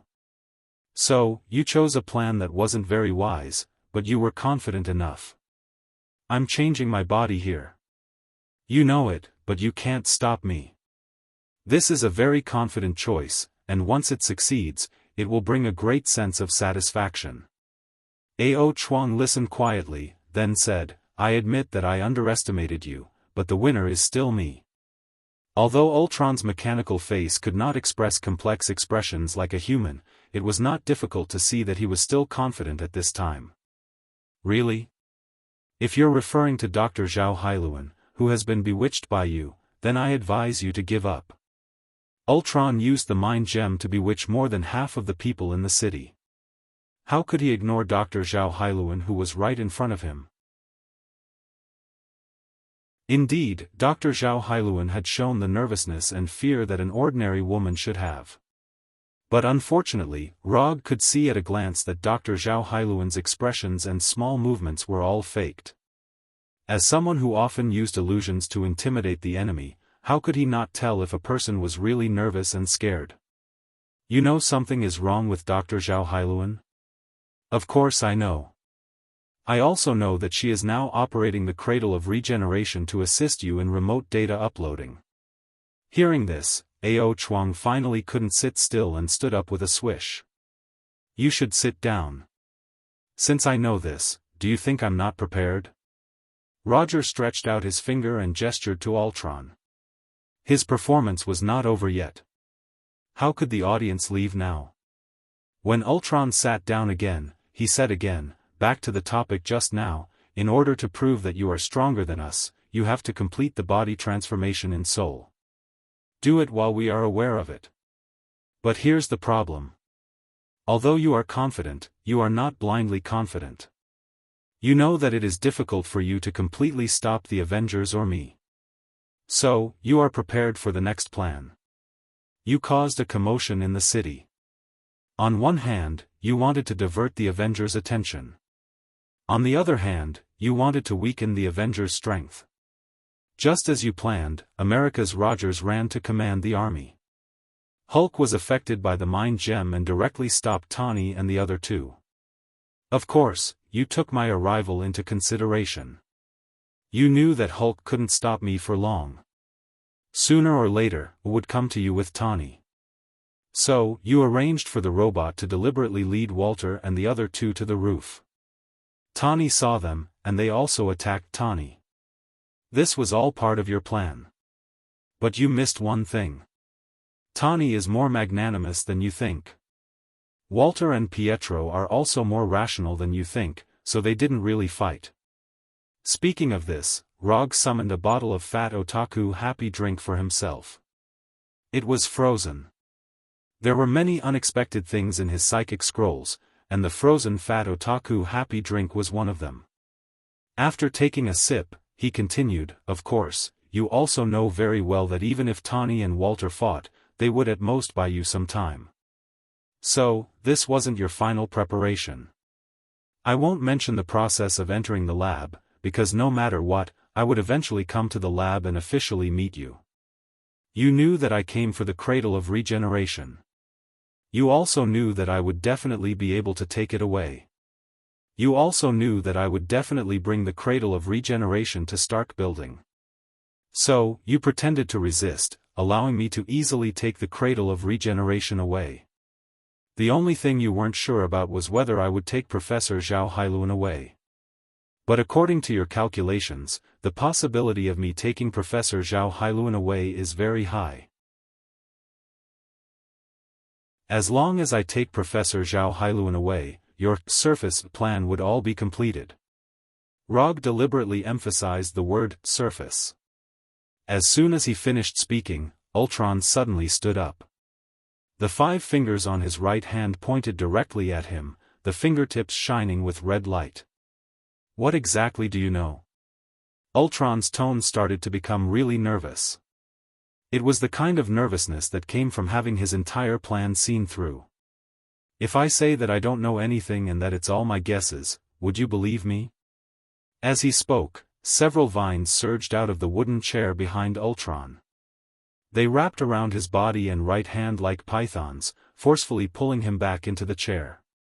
The real show hasn't started yet. As the only audience, how can you leave?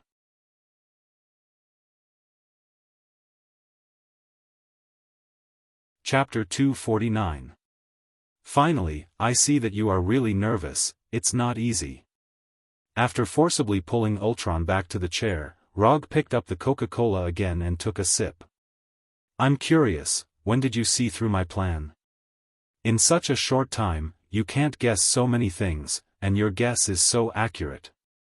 Ultron, who was firmly bound to the chair, said unwillingly, and he no longer had the attitude of everything under control. When I came to the laboratory and saw you and Dr. Zhao Hailuan, I guessed it. As for the reason, it's very simple. Because we are the same kind.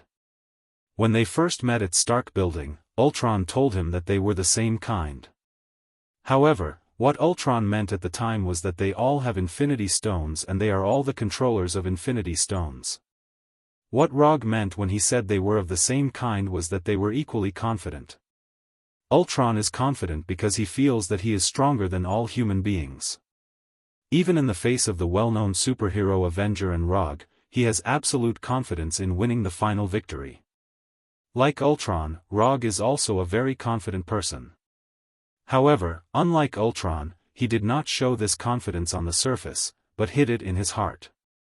As a traveler, and a traveler who has seen the future of this world, of course, he has the confidence to make a name for himself in this world. What's more, he still has the existence of the system. If in such a situation, he still has no confidence and feels that he can't surpass others, then he might as well give up early. Ultron's confidence is shown on the surface, and Rog's confidence is shown in his heart. Although the places shown are different, this does not affect the fact that the two of them will have very similar thinking. So as long as Rog put himself in Ultron's actual situation, it was easy for him to guess Ultron's plan. After all, if he were Ultron, he would make a similar choice. Then, the next thing is very simple. In the case of knowing Ultron's plan, even if he only knows 70% or 80% of it, it is enough to formulate a countermeasure. Since you have guessed that Zhao Hailuan is my backup plan, but you still have no way to stop me from leaving, you still can't beat me.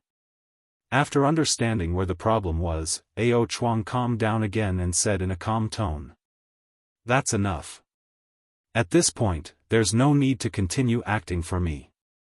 Your acting is a little too much. Before Rog finished speaking, Ultron tried to connect to the internet and leave here. Then, he discovered a terrifying truth that could completely penetrate his mental defenses.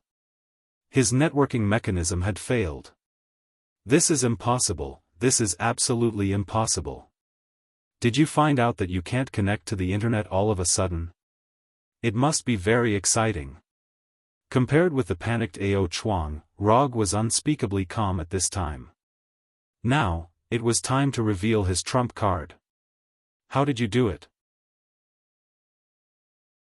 The failure of the network mechanism meant that he could no longer leave this severely damaged body. Ultron was completely trapped in this body. This explanation is a little complicated, but you have enough time to listen to it slowly, so I've decided to explain it to you. After all, this is also my confidence. Villains died because they talked too much. This kind of thing would never happen to Rog. Although in Ao Chuang's view, he was a typical villain. To be honest, for a strong artificial intelligence like you, I really can't stop you by myself. If I want to completely destroy you, not only do I have to eliminate you and all the robots you made, but I also have to erase all traces of you on the internet. Only then can you completely disappear. This kind of thing, I can't do it, but someone can. After that, Rog stretched out his finger and pointed to the hole above the basement. A figure with red skin and a mind gem inlaid on his forehead floated down. Illusion. The person who floated down was none other than Illusion, who had the ability to restrain Ultron's networking mechanism. This is impossible. How could you awaken Illusion in such a short time? This is absolutely impossible. Ultron recognized Illusion at a glance. After all, Illusion's body was originally prepared for himself. In such a short time? It seems that you haven't realized it yet. Are you sure that only a few minutes have passed? Rog took out the reality Rubik's Cube, then continued, this is the reality Rubik's Cube, and inside it is the reality gem. You should be familiar with it. Impossible, the reality gem doesn't have the ability to change time. Looking at the reality Rubik's Cube in Rog's hand, Ultron still didn't understand how Rog changed time. Let me help you with a science lesson. Have you heard of the time dilation effect? The first is the time dilation effect of high-speed motion in special relativity, the second is the gravitational time dilation effect in general relativity. These two time dilation effects can bring about changes in time, and more importantly, these two effects are caused by the objective existence of physical laws. The reality gem does not have the ability to change time, but the reality gem has the ability to modify the laws of nature and change reality.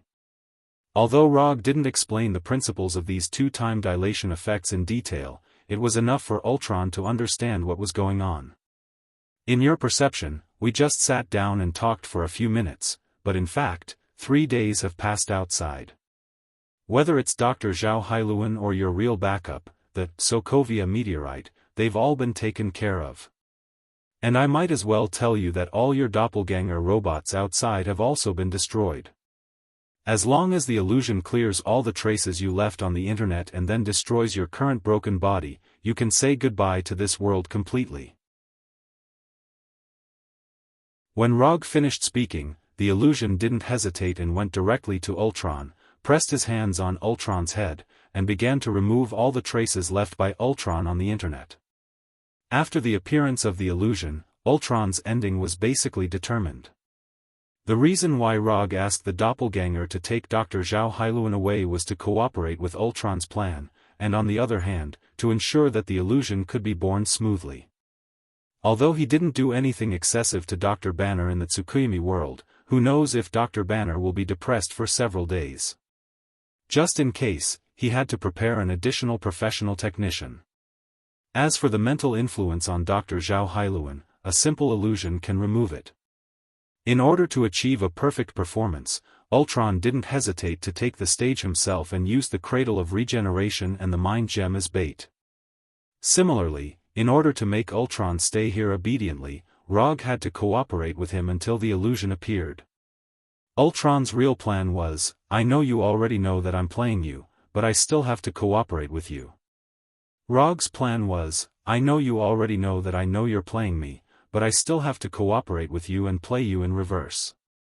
This was not a contest of strength, but a contest of acting skills.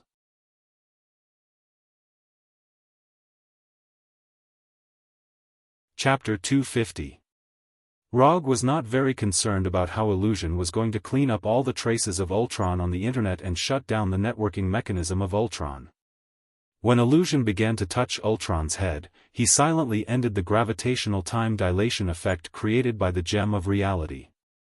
The reason why he used Odama Rasengan to hit Ultron into the basement was that the basement would not be as spacious as the laboratory above. Secondly, it was dimly lit and suitable for small actions. Besides, he made a chair with wood release to sit down, not to create an atmosphere or to pretend to be cool, but because using the Gem of Reality was really tiring. Judging from his own timeline, he and Ultron had only stayed in this basement with gravitational time dilation for a few minutes. However, from the outside world, he and Ultron had stayed here for 3 days and 3 nights.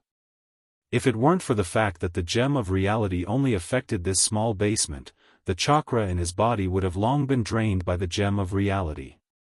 In the original timeline, why did Thanos make the Power Gem the first target? In addition to the clear location of the Power Gem, the main reason was that the Power Gem could provide him with enough power to drive other Infinity Gems. Rog did not have a Power Gem, so he could only use his own chakra as an energy source to supply the Gem of Reality. The reason why he sat and chatted with Ultron was not that he was lazy, but rather, he really did not have much strength to stand up.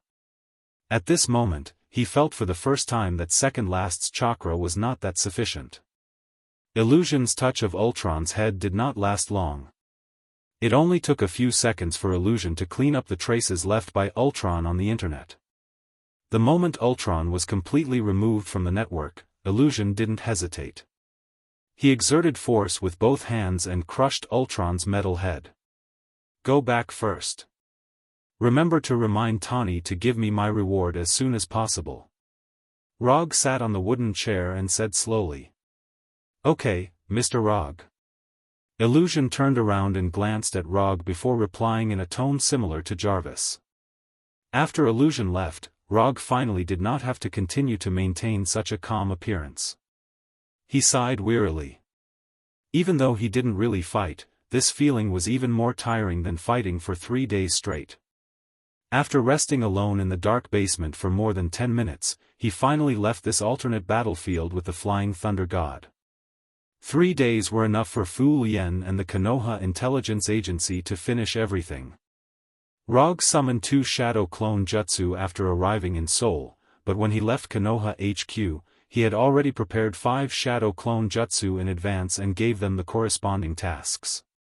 He didn't know what Ultron's plan was, so he could only leave behind enough Shadow Clones to see what was going on. After the Avengers and the Punishers settled the riot in Seoul, Tawny successfully transferred the returning Jarvis into the Phantom Vision's body. In the end, Sokovia, the giant man-made meteorite, was unable to fly. The Shadow Clone led the Walter siblings and the Impasse warriors to take care of Ultron's robot army and retrieve a large amount of vibranium. In short, the turmoil caused by Ultron was resolved by the Konoha Intelligence Agency and the Avengers. The Sokovia incident in the original timeline didn't happen, but the Seoul incident happened, and the Avengers once again went to the forefront of the storm. Compared to the Sokovia meteorite, which could be seen with the naked eye, the potential threat of the Seoul incident wasn't that obvious. Therefore, this led to a very awkward situation.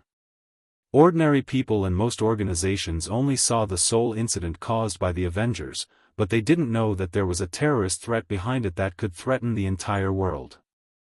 In their view, it was the Avengers' misdeeds that caused the riot in Seoul. Although the Avengers also announced some of the truth to the public, they didn't get the approval of many people, and they thought that the Avengers were shirking their responsibility. A pot that shouldn't have appeared was put on the Avengers' head. In this regard, although the Avengers were dissatisfied, in the end, they could only bear the responsibility that didn't belong to them. The Avengers have a lot of experience in fighting supervillains. But in the battlefield of public opinion, as superheroes, they are not much different from ordinary people. Not to mention, there are some brainless organizations that hate the rich and think that they violated human rights or trampled on the law. Of course, these are the troubles of the Avengers. As the director of the Konoha Intelligence Agency, Rogue was enjoying his leisure time at this time. On the second day after he returned to Konoha's headquarters, Tony sent him his reward. JRVIS became part of the Genjutsu, and Tani gave himself a new artificial intelligence female assistant, Friday. Therefore, Tani gave Rogue an artificial intelligence female assistant named Sunday. According to Tani, Friday is Sunday's sister, and Sunday and Saturday are twins. As for Tony's naming and personification method, Rogue didn't even think about it and directly replaced it. Not only the name, but also the holographic image was changed. Hyuga Hinata. This is the new name that Rogue gave to his artificial intelligence female assistant. Of course, after changing the name to Hyuga Hinata, the holographic image naturally changed to Hyuga Hinata's version. However, when changing the holographic image, he hesitated for a while. Should he use the 16-year-old Hinata from the Gale? Or change it to the 19-year-old Hinata from the movie The Last? Or change it to the 32-year-old Hinata from the movie The Last? As a man, and an adult man in his early 20s, he decisively made a choice. Only children choose one of the three, and adults choose all of them. As a result, his exclusive artificial intelligence female assistant, Hyuga Hinata, had 3 different versions of the holographic image. As for which one will appear, it depends purely on his mood and choice at the time.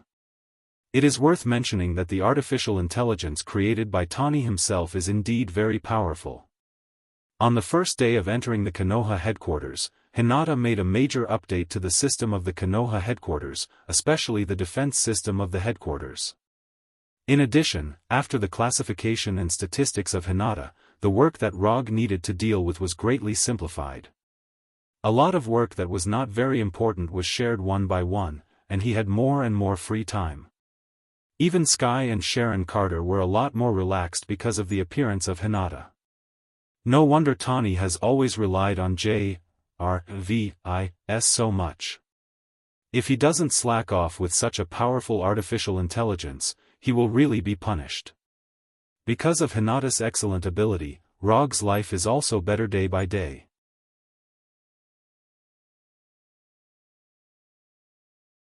Chapter 251. With Hinata's help, Rogue also resumed his long-lost cultivation.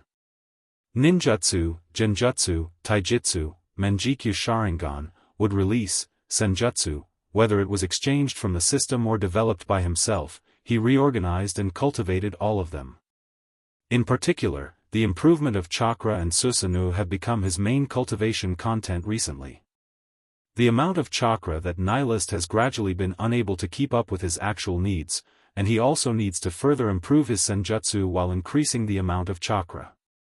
His Senjutsu inherited from Hashirama, but it doesn't mean that it is the same as Hashirama's Senjutsu.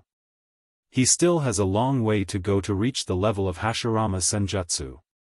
According to his own estimation, his current Senjutsu should barely reach 1/3 or 1/4 of Hashirama's level.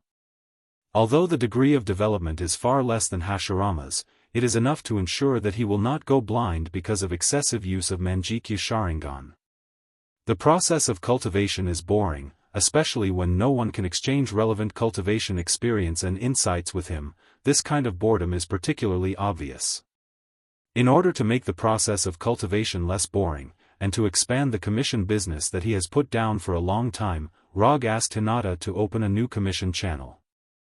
The director of Konoha's intelligence agency, the 4th Hokage of the superhero, semi-openly accepts private commissions. This practice is not in line with his current identity, and it is even easy to cause misunderstandings by others, but he doesn't take these objections and dissatisfaction to heart. Compared with ninja coins, those objections and dissatisfaction are completely negligible. All the commission requests submitted are first filtered by Hinata, and then Rog himself, and finally have a face-to-face conversation and sign the commission scroll. Although not every commission can be judged by the system, after double screening by Hinata and Rog, the probability of the commission passing the judgment reached an amazing 90%. The amazing judgment passing rate, coupled with the fact that the difficulty of the commission is basically not high, Rog earned more than 300 ninja coins from the system in just a few months, giving him the illusion that he is taking advantage of the system. After completing Tani's commission, Kuroto's unconsumed ninja coins had reached 305. After a few months of hard work, he once again broke his record of not consuming any shinobi coins. Unconsumed ninja coins, 645 at the same time, the amount of chakra he had increased from Nibi to Sanbai. Then, it once again fell into a plateau. Sir, Calvin Szabo has once again appeared at Miss Sky's operation site. Should we arrange for the members of the Dark Operation to deal with him? When Rog finished his training for the day, Hinata's voice sounded beside him. The Dark Department was a new department that Rog had just established a few months ago. There weren't many people, only about 30 of them. Although there are not many members of the Dark Department, each of them is the best among the extremist fighters, and all of them have received the second transformation of extremists. The second transformation of extremists is the latest result of Dr. Connor's research. It can further improve the strength of the extremist fighters, and it also incorporates part of the abomination serum to have more excellent defensive abilities. Don't worry about him for the time being, as long as he doesn't contact Sky, don't worry about anything else.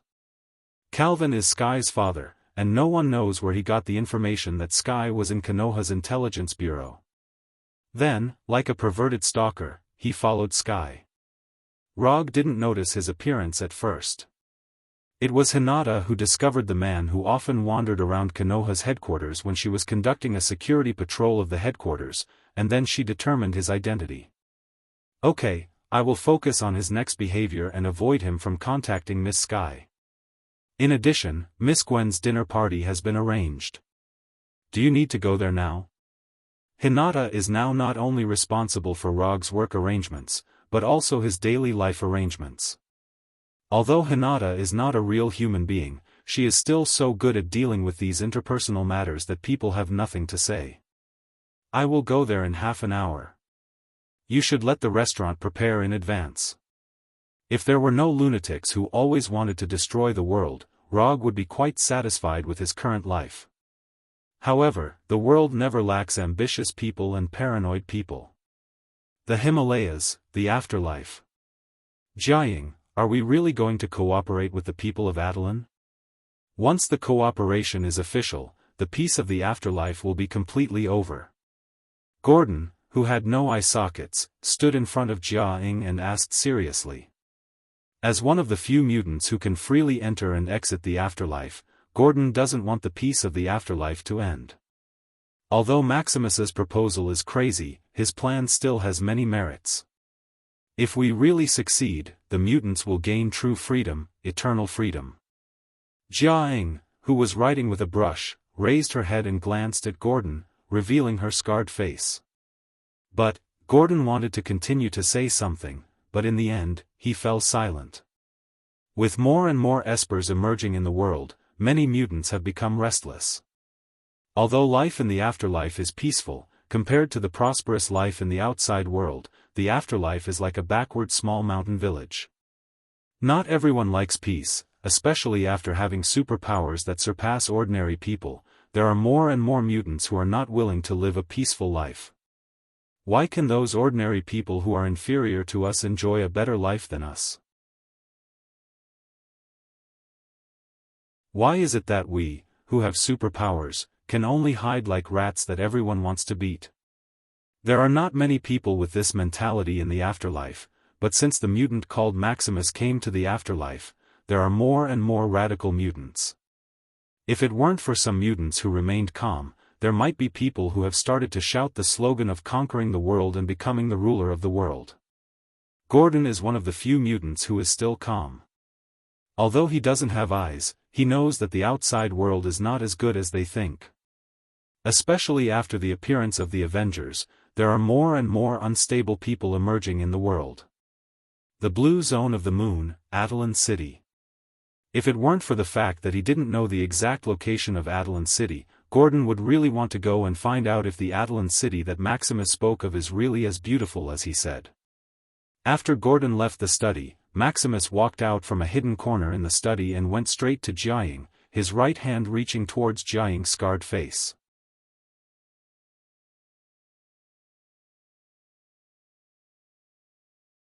Chapter 252. As a mutant who grew up in Attilan City and was a member of the royal family of the mutants, Maximus had a sense of superiority when facing Jiang and Gordon. In his opinion, these mutants who were left behind on Earth were no doubt inferior mutants. Only the mutants born in Attilan City on the moon were the true mutants. Only they had the right to represent the mutants and take back Earth. Just as Maximus' right hand was about to touch Jia Ying's face, Jia Ying grabbed his right hand and used her ability. The moment Jia Ying grabbed his right hand, Maximus' life force began to flow out rapidly and was forcibly absorbed by Jia Ying. An indescribable feeling of pain spread throughout his body. His skin darkened at a speed visible to the naked eye, and the flesh and blood in his body began to dissipate rapidly. Maximus tried to use his ability to break free from Jia Ying's control and get himself out of this near-death situation. But he soon realized that his ability seemed to be disappearing along with his life force. "I'll die. I'll die here." Just as Maximus's heart was filled with despair, Jia Ying retracted her right hand and stopped absorbing Maximus' life force. "There won't be a next time, do you understand?" Jia Ying's tone was as calm as ever, but Maximus could hear the threat in this calm tone. But he had no time to care about this now. Although Jia Ying had stopped absorbing his life force, he, who had lost a large amount of life force in a short period of time, was as weak as a dying patient. If he had not used his hands to support himself on the edge of the table, he would not even have the strength to stand. Maximus did not expect that Jia Ying would dare to make a move on him, and in such a domineering way. If it were not for the fact that the next plan still needed Maximus to contact Attilan City, Jia Ying would not have minded directly turning him into a paralyzed person. On the surface, Jia Ying looked like a weak woman. Her body was weak, her personality was gentle, and she treated people kindly. But as the ruler of the afterlife, how could she look as weak as she looked? In the past, she might have lacked some ruthlessness and dominance. However, after going through that inhumane and painful experience, her gentle personality had completely died.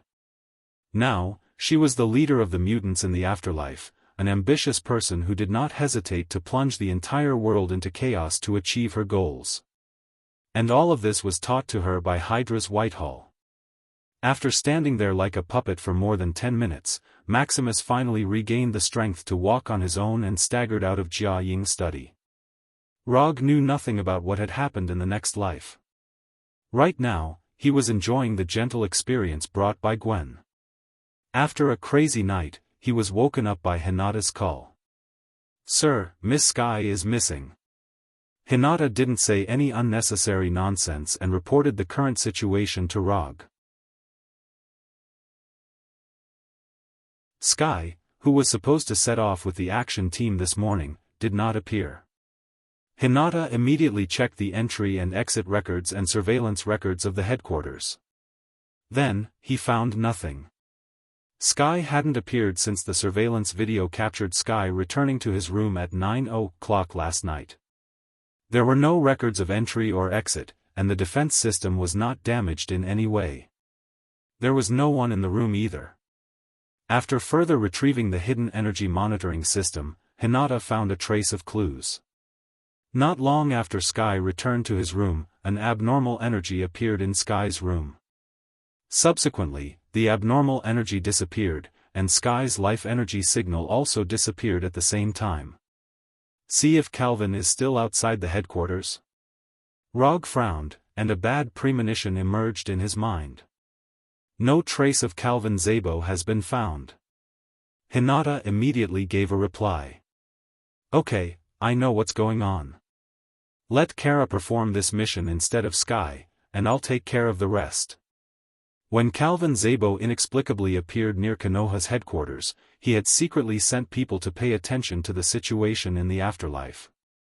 He doesn't care if the afterlife will do some messy terrorist activities, he only cares if Jia-ing will have ideas about Sky.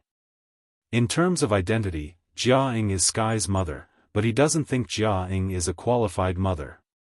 Although Sky's identity has been tampered with by S.H.I.E.L.D., if Jia-ing really wants to find Sky, it won't be particularly difficult for her. Even Calvin Zabo can find some clues. If Jia-ing, who controls the afterlife, wants to investigate, it will only be easier. But obviously, Jia-ing has no idea of looking for Sky. Sky needs a family, but she doesn't need a family who treats her as a tool, but a family who really cares about her. Something happened in Konoha, I have to go back. After getting dressed, Rog said to Gwen, who was still lying in bed. Since he became the director of Konoha Intelligence Agency, his secret nest in New York has become Gwen's secret stronghold. Of course, when he returns to New York, it will become a warm little home for him and Gwen. It's like this every time, can't you stay for a few more days? Gwen is also dissatisfied with Rog's practice of only staying for a few days each time. Next time. As soon as the voice fell, Rog's figure disappeared and returned to Konoha's headquarters in Washington. Help me arrange Kunshi and a team of Umbu. I'm going to the afterlife to visit Sky's mother. 5 minutes later, Rog flew to the afterlife with an Umbu team.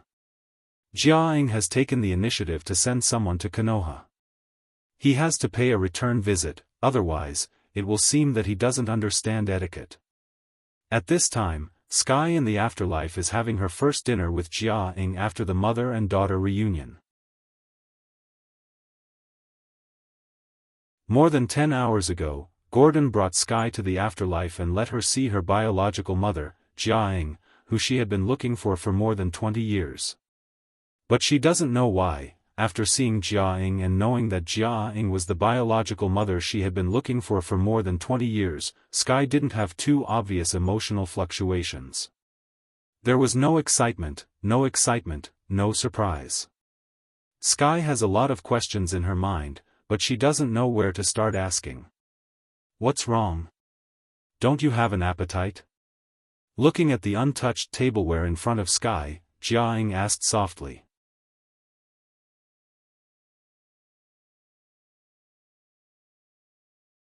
Chapter 253.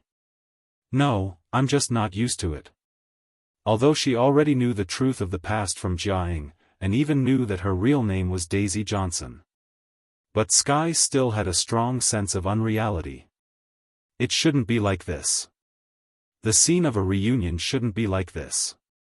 Sky couldn't tell what was wrong, but she just felt that it all came too suddenly. Or it could be said that it was too coincidental. Jia-ing saw Sky's discomfort and didn't continue to force her, and let her be taken back to her room. When Sky left, the gentle look on Jia-ying's face disappeared completely.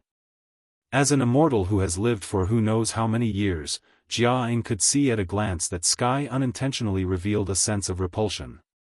Sky herself may not have noticed it, but Jia-ing saw it from her small movements and tone. Gordon, go and investigate the fourth Hokage. His influence on Daisy may be greater than we thought. At this time, although Gordon wasn't in the room, he clearly heard Jia-ying's order, and immediately used his ability to leave the afterlife. As soon as Gordon left, Maximus came into the room and came in front of Jia-ing.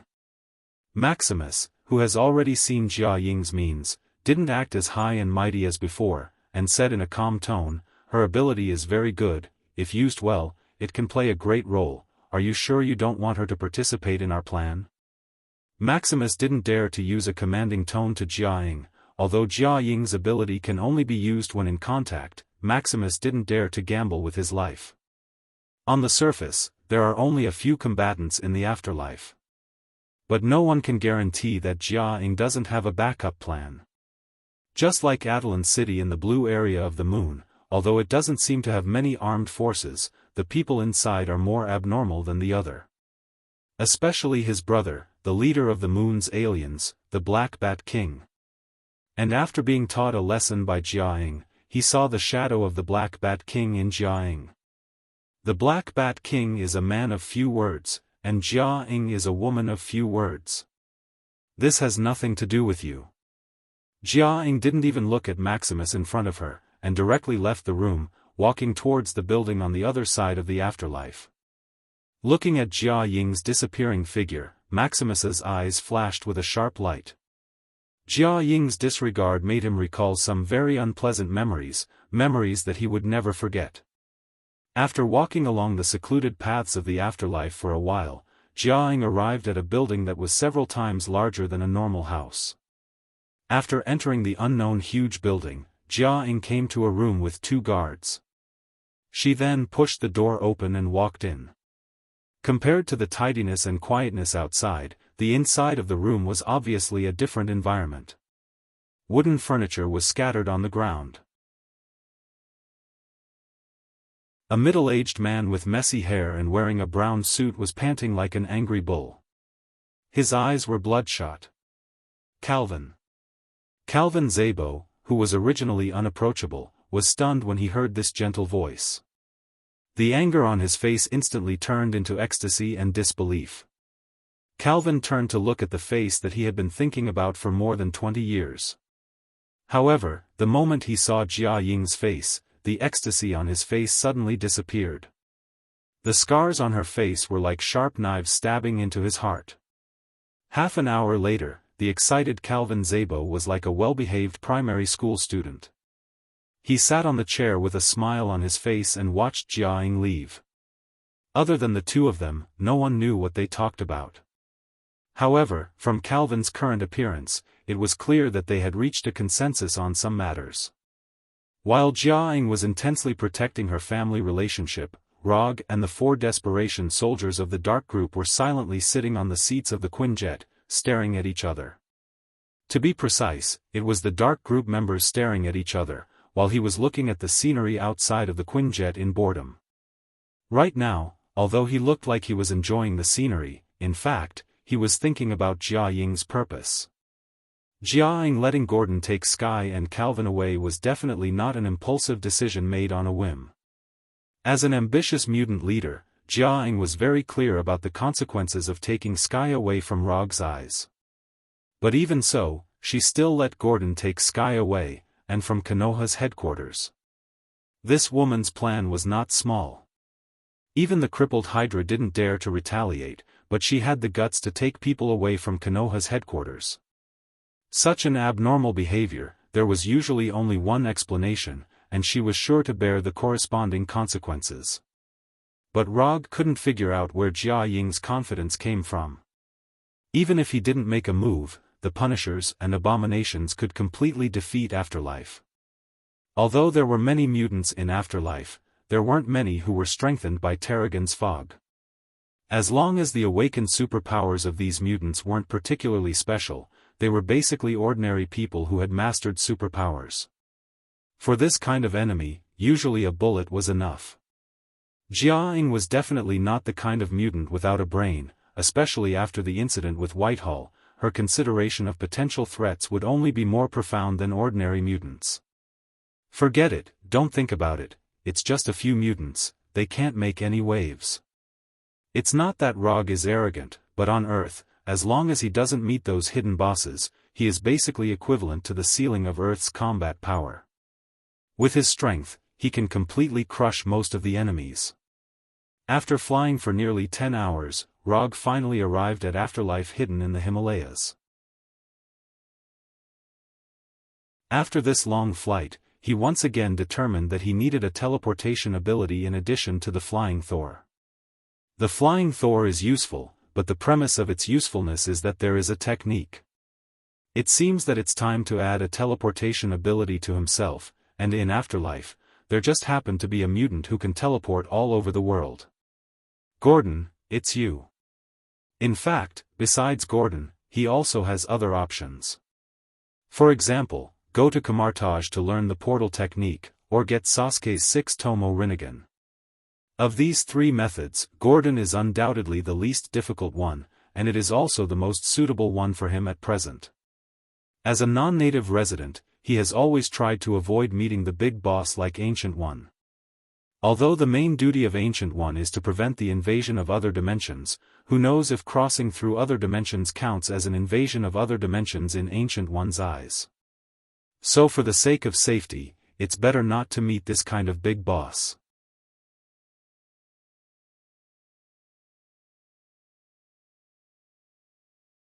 Chapter 254.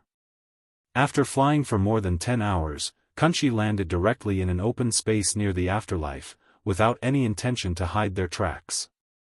In addition to the Kunchi pilot, Rog and the 4 Umbu members went straight to the wooden gate of the afterlife, which was purely decorative. It has to be said that the area where the afterlife is located is indeed worthy of the name. The mountains are beautiful, the air is fresh, the mountains are stacked in the distance, and the vegetation is rich. With few people and a wide field of vision, this is a good place to live in seclusion. Rog and the Umbu members just came to the gate of the archway. Several strong men blocked in front of them, with a vigilant look. "Who are you?" One of the men who looked like the leader took the initiative to come forward and asked in a harsh tone. "Go and tell Jiaying that Rog is here." Rog didn't care about the eyes of the man in front of him, as if looking at an enemy, and calmly answered. When these men appeared, he used chakra perception to perceive them. These men, without exception, all of them have abnormal energy in their bodies. Although he can't infer the real ability of these men from this abnormal energy, but from the energy intensity, their strength is not very strong. To put it bluntly, any despair fighter in Konoha has a higher energy intensity than them. "You wait here. Look after them, don't let them come in." The first half of the sentence was obviously said to Rog and others. As for the second half, of course, it was said to his companions. Before leaving, the man who seemed to be the leader turned his head to look at Log, as if he wanted to engrave Log's appearance in his mind. The 4 members of the Umbu, at this time, were all wearing white animal masks, and a few simple lines were casually outlined on the masks. He didn't know why. The leader always felt that there was something wrong with these 4 Umbu members. There was a very strange feeling. However, he couldn't tell what was strange about it. Rog saw the doubts of the leader.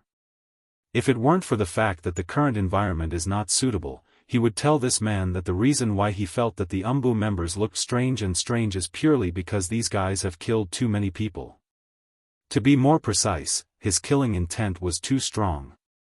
Although the 4 members of the Dark Operation didn't say a word, in their eyes, these Inhumans who were blocking their way were no different from a group of chickens waiting to be slaughtered. The afterlife wasn't very big. 5 to 6 minutes later, Rog saw the true ruler of the afterlife, Jiaying, and her most loyal subordinate, Gordon. Other than the 2 of them, there was also Sky and Maximus. Rog didn't remember that there was a person called Maximus in the afterlife, and there was nothing about him that was worthy of his attention. Therefore, he chose to ignore it. Just like the few mutants who had stopped them, he wasn't even interested in knowing their names. It was this kind of person again. That expression again.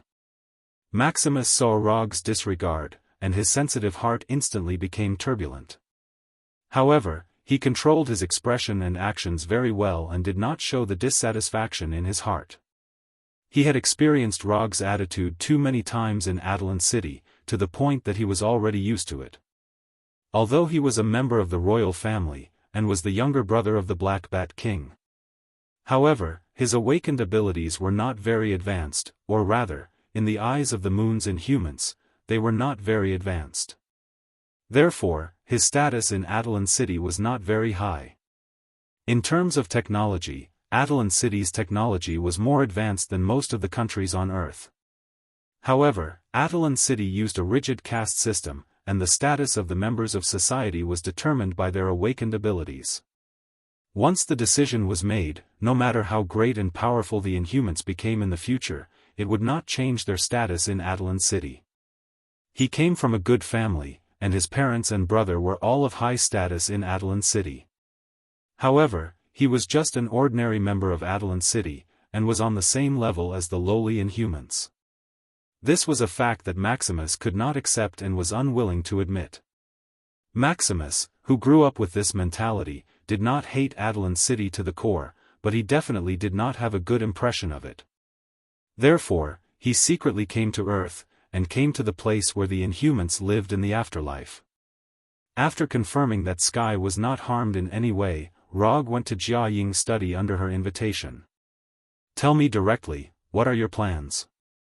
There were only the two of them in the study, so Rog did not bother to waste time with Jia Ying, and asked directly.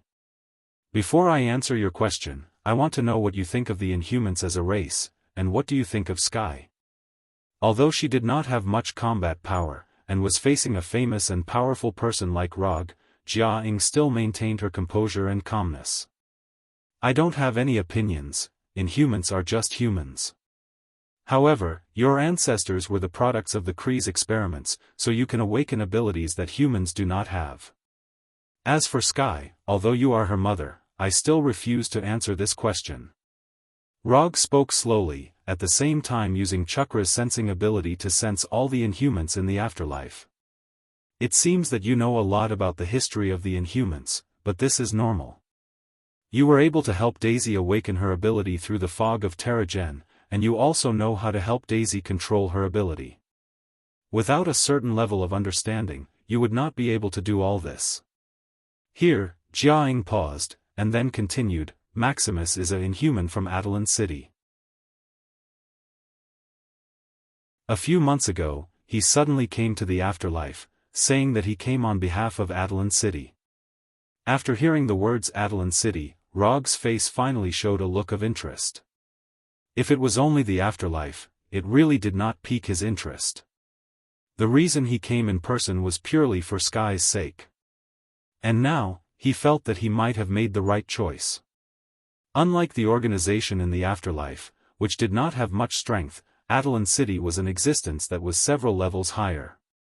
Not to mention the advanced technology and the Inhumans in Adelan City, just the Inhuman leader of Adelan City, the Black Bat King, was an important character that could not be ignored.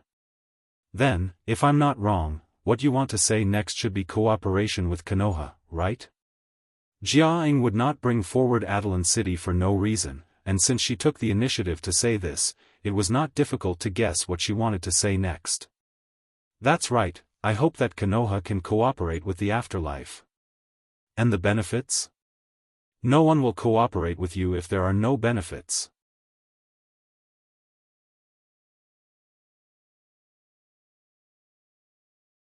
Chapter 255. You are the director of Konoha's intelligence agency, and the famous Yondaime Hokage. You may not be interested in the reward that the afterlife can give you. Although that was what she said, Jia Ying's expression clearly meant something else. "Don't talk nonsense, just say it, what kind of reward can you give me?" If Jia Ying can't give him any valuable reward, Rog doesn't care whether she is Sky's mother or not. It's impossible for him to work for free. With this kind of time and energy, he might as well go back and accompany Gwen. Speaking of this, the spider serum seems to be strengthening Gwen more and more. Some of the things that he couldn't do before were now easy to do. Next time when he goes back to New York, maybe he can try. Rog, who had a serious face on the surface, couldn't help but think of some unhealthy pictures. "Well, then I'll say it. The afterlife can give you a planet suitable for human habitation. I don't know if this reward is enough for you to do it." Jia Ying's tone was very flat, but the content of what she said was not flat at all. A planet? A planet suitable for human habitation? When did the afterlife become so rich, to the point of using a planet as a reward? Rog didn't directly answer Jia Ying, but began to quickly recall. Mutants, planet, human habitation. There was only one planet that met these keywords at the same time in his memory. The planet Tatooine that exiled the first mutant hive in history. Did the afterlife get the black boulder that can teleport to the Tatooine planet? Questions quickly flashed through Rog's mind. In order to avoid unpleasant misunderstandings, I want to confirm, the planet you said, is it the planet where the first mutant hive was exiled? For other mutants, the existence of the hive may be a historical mystery.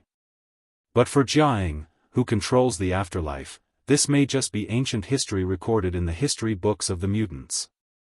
I'm more and more curious, where do you know so much about the mutants? Yes, it's the planet where the hive was exiled. Mutants can't compete with the hive, but you can, you have enough strength to get rid of the hive and get a planet of your own.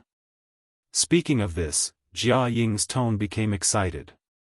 If it weren't for the existence of the hive on the planet Tatooine, she wouldn't have considered the planet as a reward. That's a whole planet, and a planet suitable for human habitation. How much value a planet has, even if you think with your toes, you can know it. Your reward is really a big deal. I'm very satisfied with the reward. Tell me, what do you want Konoha or me to do? Rog thought, Jianghu didn't even dare to retaliate against the hive. But the fact is, Jianghu not only took revenge on Hydra, but also took away the black boulder that was vital to Hydra. The mutants' hive, the first hive in the history hive. Hive, we hope to get a Krive fleet, or some of the ships in the fleet. In addition, we hope that Konoha's intelligence agency can help the mutants of the afterlife integrate into society. In other words, we need Konoha to endorse the identity of the mutants of the afterlife. Rog understood every word Jianghu said, but the more he listened, the more confused he became. Krive fleet? Do you have any misunderstanding about me? I'm not the commander of the Krive, and I don't have the Krive fleet you want. If possible, Rog himself also wants the Krive fleet. But the problem is that there is no Krive fleet on the Earth, and there are not many Krive corpses. The black boulder that can teleport people to Tatooine is indeed very attractive, but that doesn't mean he must get it. If the conditions permit, he doesn't mind getting the black boulder in his hands. In fact, when Konoha's intelligence agency was fighting against Hydra all over the world, he also asked Konoha to pay attention to the black boulder. But unfortunately, there has been no harvest. The Krive fleet will appear by itself, you just have to take them before they retreat. Jianghu apparently had considered this problem for a long time and answered confidently. What's going on? The development of things is getting more and more bizarre, and Rog suddenly has a feeling that he can't keep up with the times. The black boulder is, after all, something on the Earth. As long as you look carefully, you can find it sooner or later. But the Krive fleet is obviously a matter of another level, which is completely outside of the Earth. Maximus, he has a Krive fleet behind him, or he got the support of this Krive fleet to come to the Earth from Adelan City on the moon. Jianghu first explained Maximus's problem, then continued, Maximus is trying to use the name of Adelan City to lure the afterlife to cause a global mutant disaster on the Earth. When the mutants of the afterlife take the initiative to start a war, the Krive fleet will disguise itself as the fleet of Adelan City to help the afterlife. Of course, the final result is that the mutants of the afterlife will become the war slaves of the Krive, and the Krive will conquer the Earth. After conquering the Earth, the Krive will also help Maximus become the new ruler of Adelan City. Jianghu said slowly, as if she was witnessing the cooperation between Maximus and the Krive fleet. Is the source of the information reliable? I don't want to face an attack from Adelan City while facing the Krive fleet. The mutants of Adelan City are quite strong. To be precise, the Black Bat King was very strong. This information is directly searched from Maximus's memory, and he himself doesn't know about it. Jianghu briefly explained the source of the information. Adelan City has no interest in the Earth, so they migrated to the blue area of the moon. As long as we don't take the initiative to provoke them, they won't do anything to us.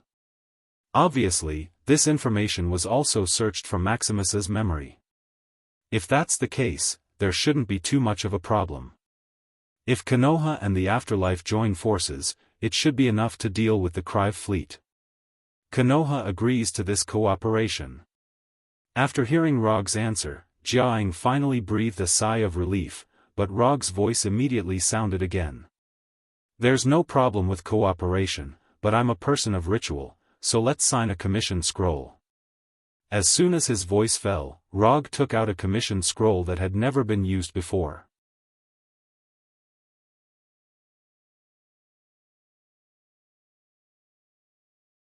Chapter 256. Commission Content: Help the Afterlife get at least one carry battleship. Commission Status: Incomplete. Commission Reward: 120 ninja coins. Jia Ying's commission successfully passed the judgment of the system, and the reward given by the system was also within Rog's expectations. After throwing the commission scroll back into the summon scroll, Rog suddenly asked, why did the Kree suddenly decide to attack the Earth? With their technological strength, they can attack at any time. Compared with the Earth, the Carey Empire, which has developed an interstellar civilization, is obviously several levels higher. In Thor's words, the Carey Empire is a civilization that has already prepared for a high-level war in the universe. I'm not very clear about this, but when Maximus talked with the commander of the Carey fleet, he vaguely talked about this. According to the fleet commander, the Earthling named Captain Marvel is dead, so no one can stop them anymore. After hearing Jia Ying's explanation, Rog was slightly stunned. However, he controlled his expression very well and didn't let Jia Ying see anything. Captain Marvel is dead, so the Kree plan to invade the Earth. This seems to be reasonable, but it doesn't make sense at all. Rog doesn't doubt the ability of Captain Marvel, but he doubts that the Kree won't make such a naive decision. Since the Kree know that Captain Marvel is dead, they must know that Captain Marvel was killed by him. A person who can kill Captain Marvel, how can the combat power shown by him be weaker than Captain Marvel? Otherwise, it wouldn't be Captain Marvel who died. Therefore, Rog himself is skeptical about what Jia Ying said just now. Of course, there may be another reason. That is, in the eyes of the Kree, the death of Captain Marvel is just an accident, and Rog is not as strong as Captain Marvel, so he doesn't need to care too much. If considered from this point of view, then the actions of the Kree make sense. However, Rog himself is not very satisfied with this. What is an accident? I killed him with my own strength, okay? I didn't even use the reality gem, I killed him with my own strength. However, even though he was dissatisfied, he couldn't explain anything to the Kree. After all, when the time came, they would know the truth of the matter. Give me the list of those who need a legal identity, and I will let Konoha arrange new identities for them. But let's agree in advance, Konoha can provide you with a new social identity. However, if you take advantage of the identity given by Konoha, or let Konoha take the blame, you know what the consequences will be. Rog didn't ask Jia Ying to write about the arrangement of the Inhumans on the scroll. On one hand, it was a long-term job, and on the other hand, it was hard to measure this kind of thing. It was not easy to integrate into human society and gain the recognition of ordinary people. Even Rog himself still had some people who did not approve of him. They felt that he was ignoring the laws and human rights of the United States and using violence to curb violence. I will warn them seriously. After that, Jia Ying took out a list of names that she had prepared in advance from the drawer of the desk. This is the list of the first batch of Inhumans, and their abilities have been noted. It was not that Jia Ying had enough trust in Rog, but it was purely because she didn't want Konoha to secretly do any human experiments on these Inhumans. Although she didn't say it clearly, she was sure that Rog could understand what she meant. Konoha is not SHIELD, and it is not Hydra. Konoha is not interested in human experiments. Although Konoha's current chief scientist, Dr. Connors, is showing signs of developing more and more like Orochimaru, and even the action of sticking out his tongue is getting more and more disgusting.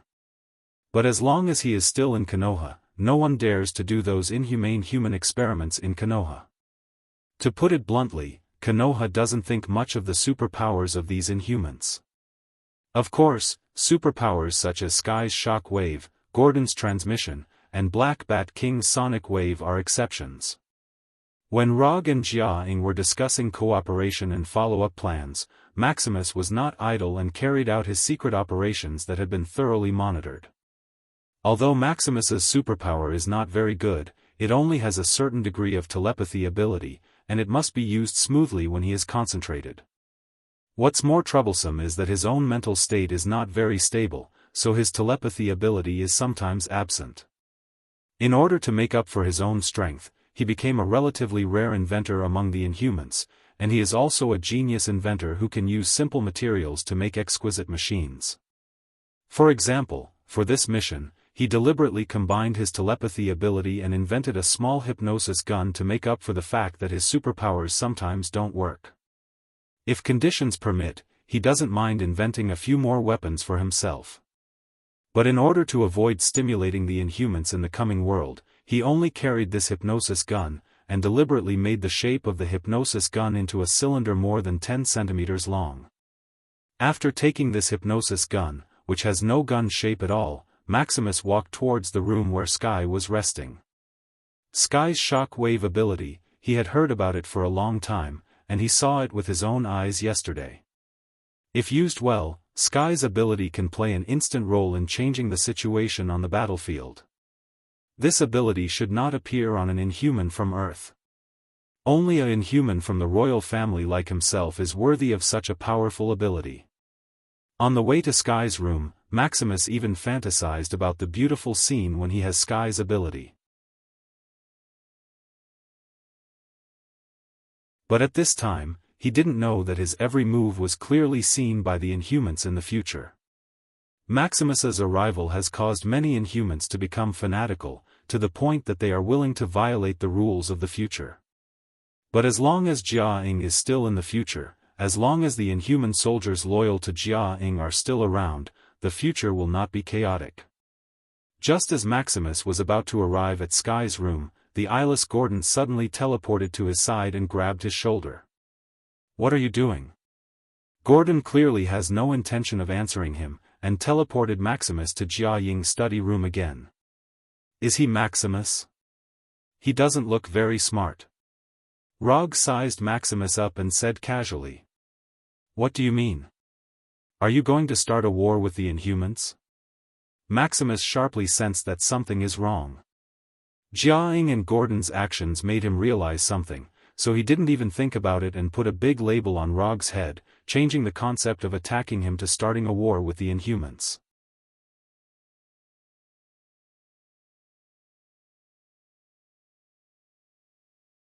Chapter 257. You can't represent the mutants. Rog snorted and replied with disdain. Maximus knew his own value and status. He knew that he was not that important. However, being pointed out by Rog in such a merciless manner still made him feel extremely displeased. "What are you trying to do? Don't blame me for not reminding you. My brother is the Black Bat King. If anything happens to me, he won't let you go." If possible, Maximus wanted to draw a clear line between himself and the Black Bat King. However, he knew very well that not only could he not draw a clear line between himself and the Black Bat King, but he also had to use the Black Bat King's influence as much as possible.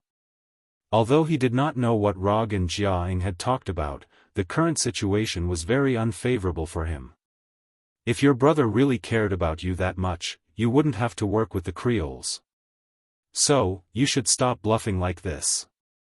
Rog did not care whether Maximus had the Black Bat King's support or not. No one could stop him from completing his mission. Maximus could not, and neither could the Black Bat King. Working with the Creoles? How did they know about my cooperation with the Creoles? Other than me and the Creoles, no one else could have known about this. Maximus's face turned ugly, and his psychological defenses began to show signs of collapsing. The reason he dared to stay in the afterlife was because he knew that these people in the afterlife would not know about his true purpose.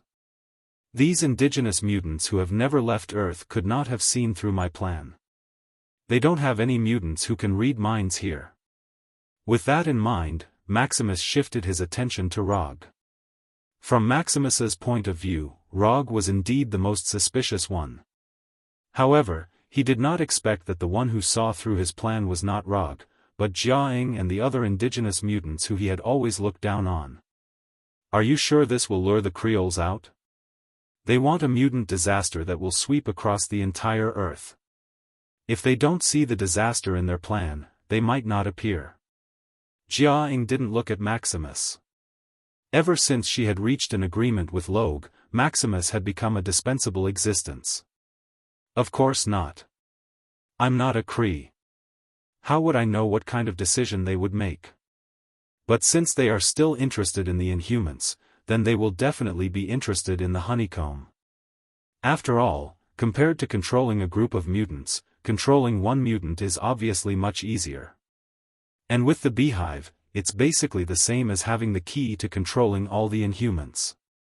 According to the agreement between Maximus and the Kree would conquer the Inhumans and Earth in the afterlife after the Inhuman calamity. Neither Rog nor Jianghu had any interest in causing a global Inhuman disaster. Therefore, they had to consider other ways to lure the Kree out. The beehive was the bait they had prepared for the Kree people. If the Kree knew about the existence of the beehive, Rog was not sure if they would change their plans, but they would at least be tempted. More importantly, regardless of whether the Creoles would change their plans because of the beehive, it would not affect his next plan. As long as the Kree received the information about the hive and brought Maximus onto the Kree warship, his plan would be a success. Alright, if that's the case, I'll trust you this time. After saying that, Jianghu gestured for Gordon to bring the transparent box containing the black boulder into the study. Maximus looked at the black boulder that Gordon had brought, then turned to look at Rog and Jianghu, and immediately realized something. The name Beehive was not unfamiliar to Maximus. Based on the conversation between Rog and Jianghu, as well as the black boulder that Gordon had brought, he could roughly guess the plan of Rog and the rest. However, there was one thing that he did not understand, and that was why Rog and Jianghu thought that he would obediently cooperate. Stop spacing out, go contact the Kree. Maximus, who was still thinking, immediately heard Rog's voice. Why should I listen to your orders? Who do you think you are? Although he did not have much combat power, Maximus was very sure that in Rog and Jianghu's plan, he was a crucial part.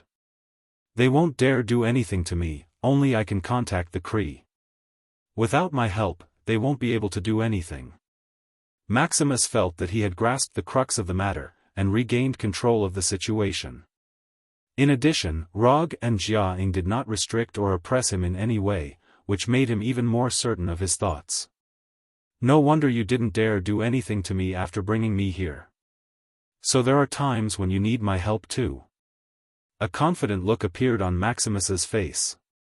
In the next second, he heard a gunshot and felt a sharp pain in his right leg. Bang! Just as Maximus's mind was filled with strange thoughts, Rog took out the disaster pistol and shot him without hesitation. Why do you have to listen to my orders? The reason is simple. Because if you say no, I'll shoot you right now. Rog's tone was very calm, but the three present could tell that he was not joking. Lunatic, he's a lunatic. Maximus endured the intense pain from his right leg and looked at Rog and the disaster pistol in his hand with an incredulous expression. Not only was Maximus shocked, but even Jianghu and Gordon did not expect that Rog would shoot him so decisively. Without saying a word, he pulled out the gun and shot. No, it was not just a word, he didn't even say a word and shot him directly. As soon as Maximus opened his mouth, Rog's voice sounded again. Think carefully before you answer. You only have one chance.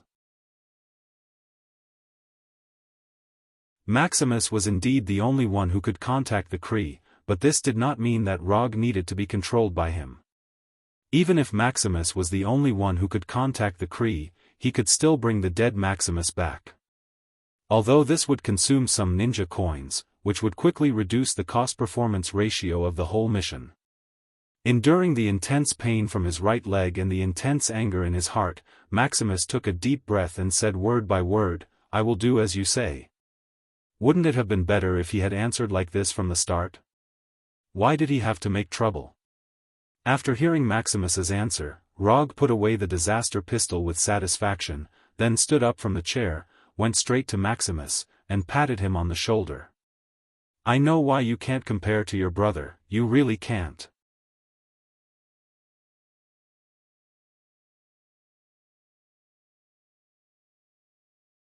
Chapter 258. Maybe the Kree didn't prepare a communication device for Maximus in advance. Or maybe Maximus didn't think it was safe to carry a communication device with him. A communication device to communicate with the Kree warship had to be made on the spot. Under the supervision of Rog and the others, as well as the materials provided by the afterlife, Maximus made a communication device that was dozens of centimeters tall and looked like a coffee machine. Remember, don't do anything stupid. After giving Maximus a final warning, Rog and the others left the room, leaving Maximus and the Black Boulder in the specially arranged room. Rog didn't care how Maximus would contact the Kree or take the Black Boulder away. The only thing he cared about now was whether the Kree would bring Maximus on the warship. As long as the Kree brought Maximus on the warship, he could use the Flying Thor spell on Maximus to teleport. However, there was a potential problem with this, and that was the location of the Kree warship might be out of his sensing range. So to avoid this awkward situation, and to avoid losing the Black Boulder, he and Jianghu prepared a backup plan. What was in the room with Maximus was not the real Black Boulder, but the Black Boulder that the Shadow clone had transformed into. Maximus didn't know this, and he didn't have the means to confirm the authenticity of the Black Boulder. Even if the Kree wanted to confirm the authenticity of the Black Boulder, they would have to bring the Black Boulder onto the warship for further confirmation. So whether the Kree warship was within Rog's sensing range or not, it wouldn't affect his final plan. Under the supervision of Rog and the others, Maximus activated the communication device he made and contacted the Kree warship in outer space. After reporting the news of the Black Boulder and the Hive, the Kree gave a reply that Rog expected. The Kree's response was within Rog's expectations. After all, this was an opportunity to control all the Inhumans more easily. But there was one thing he didn't expect. He thought that the Kree would use some very high-tech and mysterious quantum portal or other means of teleportation to take Maximus and the Black Boulder away. But the Kree's reply was that they would arrange a small spaceship to pick up Maximus and the Black Boulder. This was reasonable, but it didn't look cool. A few hours later, with Rog and Jianghu's help, Maximus left the afterlife with the Black Boulder and boarded the small Kree spaceship that was specially sent to pick him up. After Maximus boarded the four-cornered Kree warship, Rog connected to the Thor spell. As long as the Flying Thunder God technique stopped moving, he would use the Flying Thunder God to teleport over. Of course, this was under the premise that the Flying Thunder God technique was still within his sensing range. After more than 20 minutes, the Flying Thunder God skill on Maximus finally stopped its super high-speed movement and returned to its normal small-scale movement level. This small movement was caused by Maximus's own movement. It was a normal change of position. This was because the combat ability of the Otherworlders in the afterlife wasn't very good. At least from Rog's point of view, they were barely passable. So other than Gordon, he didn't bring any other Otherworlders. He only brought 4 of his Dark Ops. As for Sky, she didn't even know about this mission. Just kill the enemy's strength. Try not to damage the warship itself. After instructing the 4 Dark Ops, Rog grabbed one of them by the shoulder and the Flying Thunder God left the afterlife. In just a moment, Rog and the others were teleported from the ancient afterlife to the interior of the Kree's warship. Maximus was still wondering if he should tell the Kree the truth, but before he could come to a decision, he saw Rog's figure again. Rog and the others were like ghosts, suddenly appearing around Maximus and the Kree warriors. Before the Kree warriors could even raise the alarm, they were quickly sent to hell. All of this happened in a flash. Maximus didn't even recover from the shock of Rog's appearance. The Kree warriors around him had already lost their lives. Not only did the killing efficiency of the Dark Group send a chill down Maximus's spine, even Gordon, who was beside him, also frowned. Although Gordon didn't have eyes and couldn't see the Dark Ops' actions, he could feel the Kree warriors instantly losing their lives. The 4 Dark Ops used their actions to prove to Gordon what a true professional warrior was. "Gordon, bring this guy back. He still has some value left." The reason why Rog brought Gordon up was because Gordon was the only one among the Otherworlders who had the ability to travel between the Kree's warship and the afterlife. As for Gordon's combat ability, he didn't consider it at all. Fighting this kind of thing, he and the 4 Dark Ops were enough. Gordon brought Maximus back to the afterlife, while Rog and the Dark Ops began their journey of plundering the warship. The 4 Dark Ops were divided into 2 groups, attacking from different directions. Rog, of course, went to the command center of the warship alone. Although the Kree Empire's technology far surpassed Earth's, the strength of the Kree warriors still couldn't keep up with their technological level. Other than their bodies being stronger than humans and their weapons being more advanced, these Kerry warriors didn't give Rog any surprises. At the very beginning, he would personally deal with these Kree warriors who came to stop him. After dealing with 2 or 3 Kree warrior squads, he let the Shadow Doppelganger deal with this kind of combat experience. The huge difference in strength allowed him to effortlessly push his way to the command center of the warship. It was a taller and bigger command center that looked like a mausoleum hall. Ugh! This is very Kree style. Just when Rog thought that he was going to take control of the Kree warship without any suspense, he saw a familiar Kree. Strictly speaking, what he saw was the hammer that represented the Warhammer. A dark black Kree armor, a meter-long Warhammer in his hand, and a strange black mud-like pattern on his face. This is the accuser Luo Nan. Although it was the first time they met, Rog immediately recognized Luo Nan. A trace of doubt appeared on his face. Why is he here? Even if there was a change in the timeline, the accuser Luo Nan should be looking for the universal orb that contained the power gem. Why did he suddenly have ideas about Earth?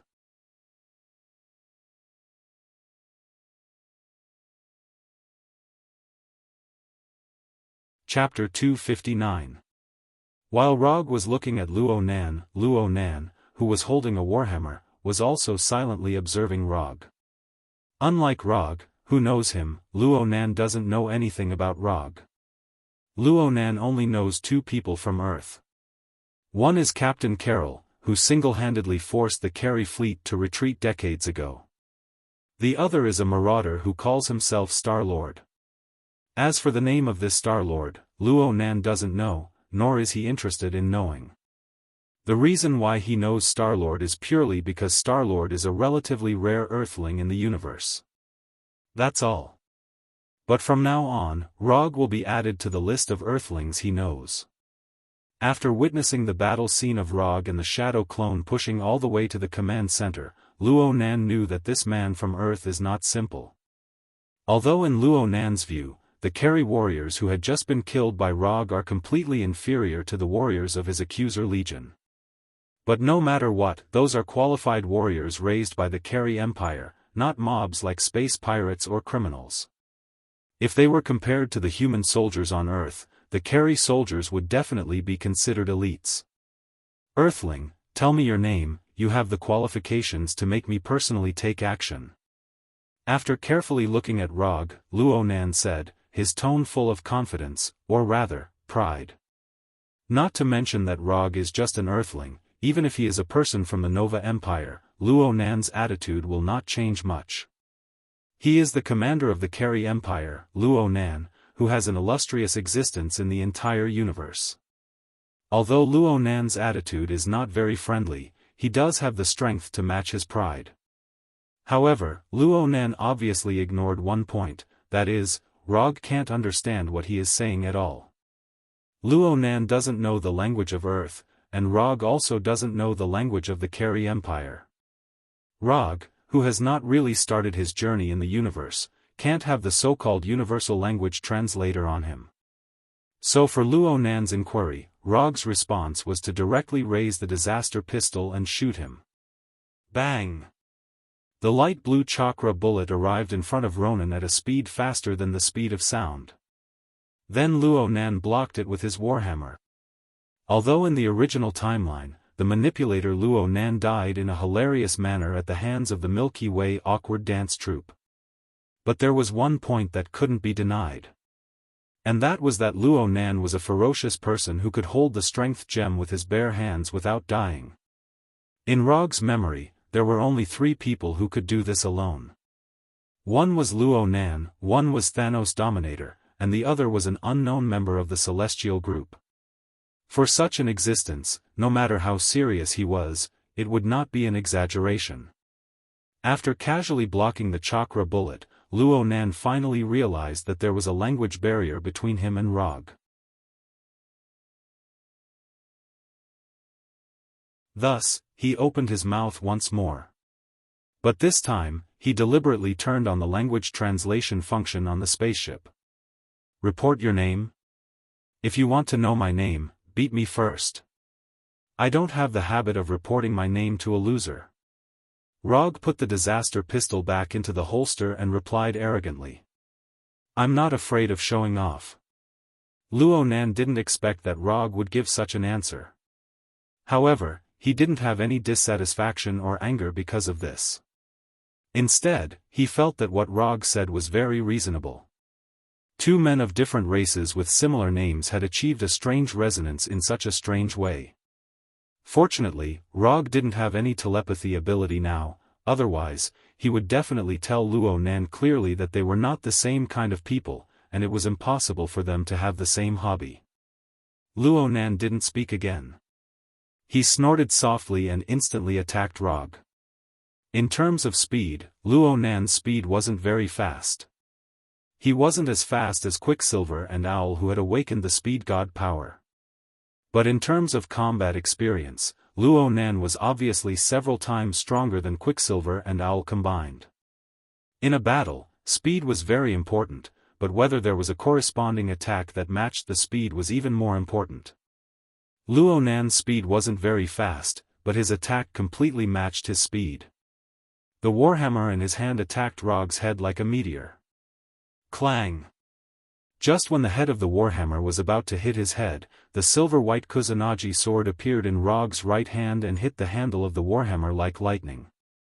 Boom! Neither Luo Gu nor Ronan unleashed any energy attacks. However, a visible shockwave surged out from the point of impact when the warhammer and the Kusanagi no Tsurugi sword collided. The shockwave produced a powerful explosion. The shock wave produced by the explosion was like a wave hitting Rog and Luo Nan's body. The shock wave that was enough to blow away ordinary people didn't make them shake at all. The 2 people stood motionless like boulders on a mountain peak. Luo Nan didn't hesitate when his attack failed. The warhammer, which was not known for its flexibility, showed a side that was beyond common sense. The warhammer in Luo Nan's hand was like a viper that had a life of its own. It suddenly retracted and changed directions, drawing a beautiful arc. Then from top to bottom, it smashed straight at Rog's head. If it hit, Rog's head would explode like a watermelon falling from a high place. However, Rog wouldn't give Luo Nan such a chance. It was always him who smashed other people's heads. When had he ever seen him get smashed in the head?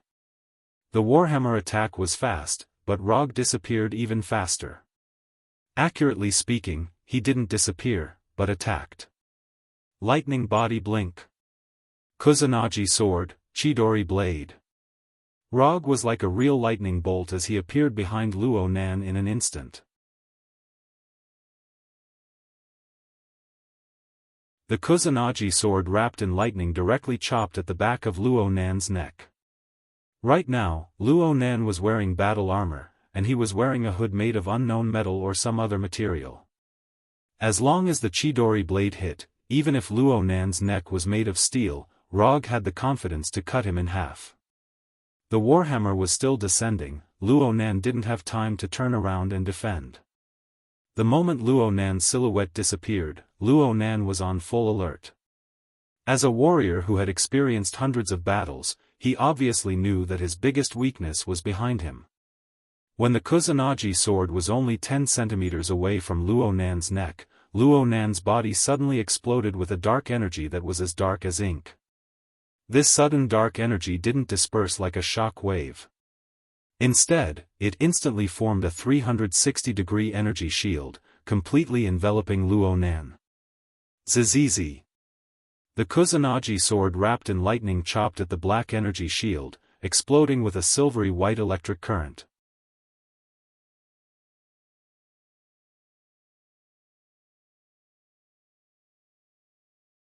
Chapter 260. Rog wasn't surprised that Luo Nan was able to block his sword. In other words, he would be surprised if Luo Nan wasn't able to block it. How could a person who was able to make a name for himself in the universe be killed so easily? Without any hesitation, Rog pulled back his sword and retreated, instantly pulling a distance of over 10 meters. After Rog retreated, Luo Nan, who was holding a warhammer, turned around in a calm and unhurried manner. He stared at Rog with a dull expression. At the beginning, Luo Nan didn't have a clear understanding of Rog's strength. The Keri soldiers who went to stop Rog were like amateurs who were killed in an instant. They didn't provide any valuable information. After exchanging a few blows with Rog, Luo Nan finally understood why those Keri soldiers couldn't withstand a single blow. Whether it was strength, speed, skill, or combat intuition, Rog could be considered to be at the top level. And he was different from the soldiers who were only good at physical attacks. He was also proficient in energy attacks.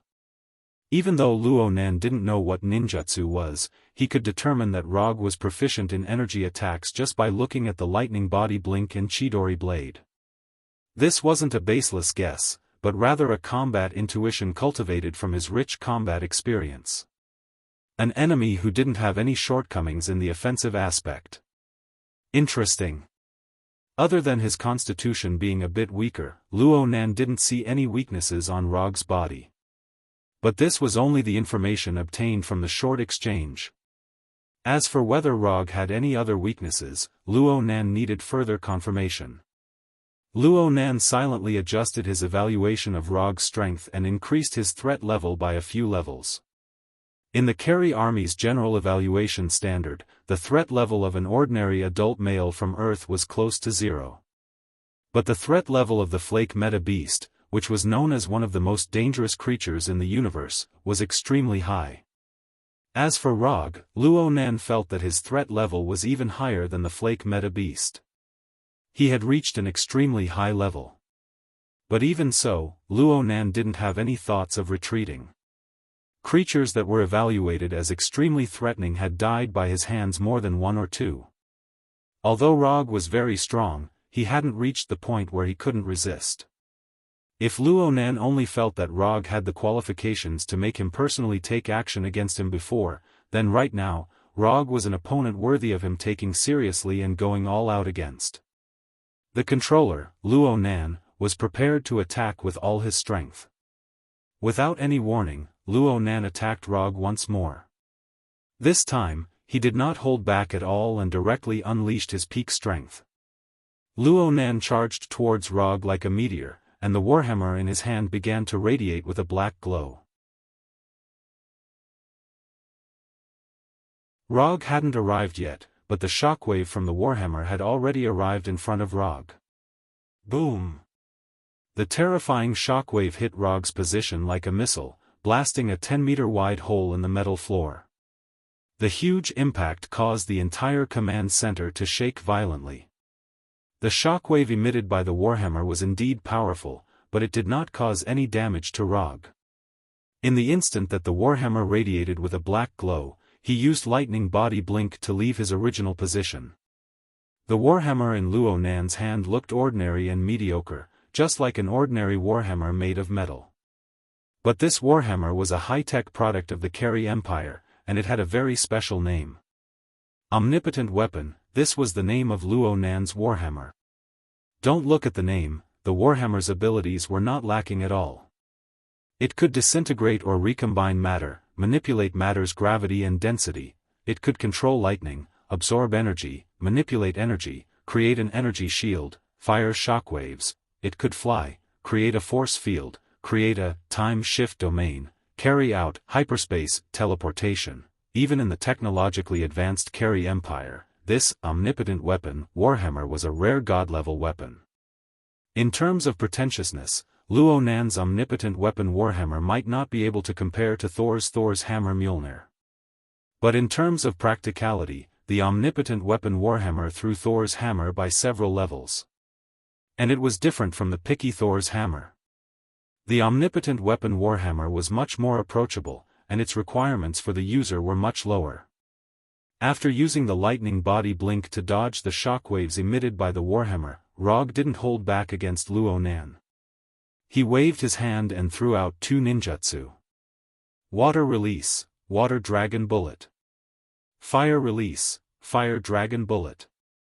A 20-meter-long enormous water dragon appeared behind Rog out of thin air. It opened its enormous dragon mouth and flew directly towards Luo Nan. At the same time, the flames that Rog spat out from his mouth turned into three enormous flame dragons, attacking Luo Nan from three different directions at the same time. Wanting to use close-range attacks to get rid of Luo Nan wasn't an easy matter. And close-range attacks would bring unnecessary threats to himself. As a sufficiently cautious ninja, Rog obviously wouldn't mindlessly rush up recklessly. Rumble. The water dragon and the fire dragon arrived in front of Luo Nan in the blink of an eye, and then they hit the energy shield around Luo Nan's body. Whether it was the water dragon bullet or the fire dragon bullet, they weren't particularly powerful ninjutsu. The reason why he chose to use these two ninjutsu to counterattack was purely because these two ninjutsu looked better. Even the Chidori blade couldn't break through the defense of Luo Nan's energy shield. Of course, the fire dragon bullet and the water dragon bullet couldn't break through. The water droplets formed by the shattering of the water dragon danced in the sky. The high temperature brought by the fire dragon quickly evaporated the water droplets. The temperature in the command center began to rise rapidly. Luo Nan, who blocked the water dragon bullet and the fire dragon bullet, didn't have time to counterattack. Rog's attack once again arrived in front of him. Wind release, vacuum chain wave. Rog spat out a large breath from his mouth. 7 or 8 sickle weasel-like wind blades instantly arrived in front of Luo Nan, slashing at the energy shield like sharp blades. The wind blade-like vacuum chain wave could not only cut the opponent's body and weapon, but it could also cut the opponent's chakra. Of course, Luo Nan couldn't have chakra. So what the vacuum chain wave cut at this time was the energy circuit of the energy shield.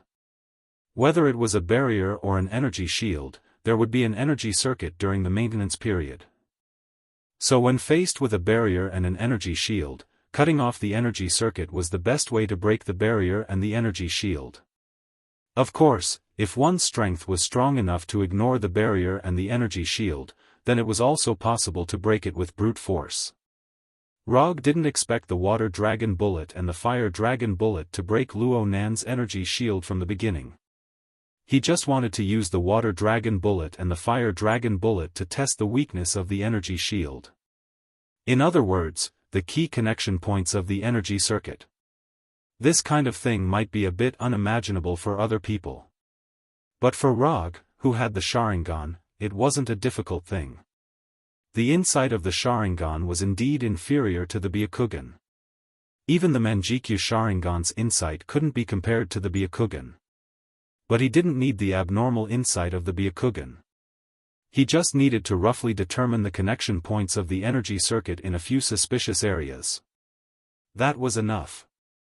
Vacuum chain wave sickle weasel wind blade seemed to randomly cut at the energy shield, but every landing point was meticulously designed by Rog. Luo Nan never thought that Rog would actually be able to formulate an attack plan that specifically targeted the energy shield in such a short period of time. At this time, he still maintained absolute trust in the energy shield. However, at the moment when the sickle weasel's wind blade hit the energy shield, it had helped him block countless attacks. The energy shield, which had never been broken by anyone, shattered like glass. Lightning release, Chidori. You're tuning in to the Unparalleled SwordWill YouTube channel. Don't forget to subscribe and join us on this journey to catch the most captivating stories.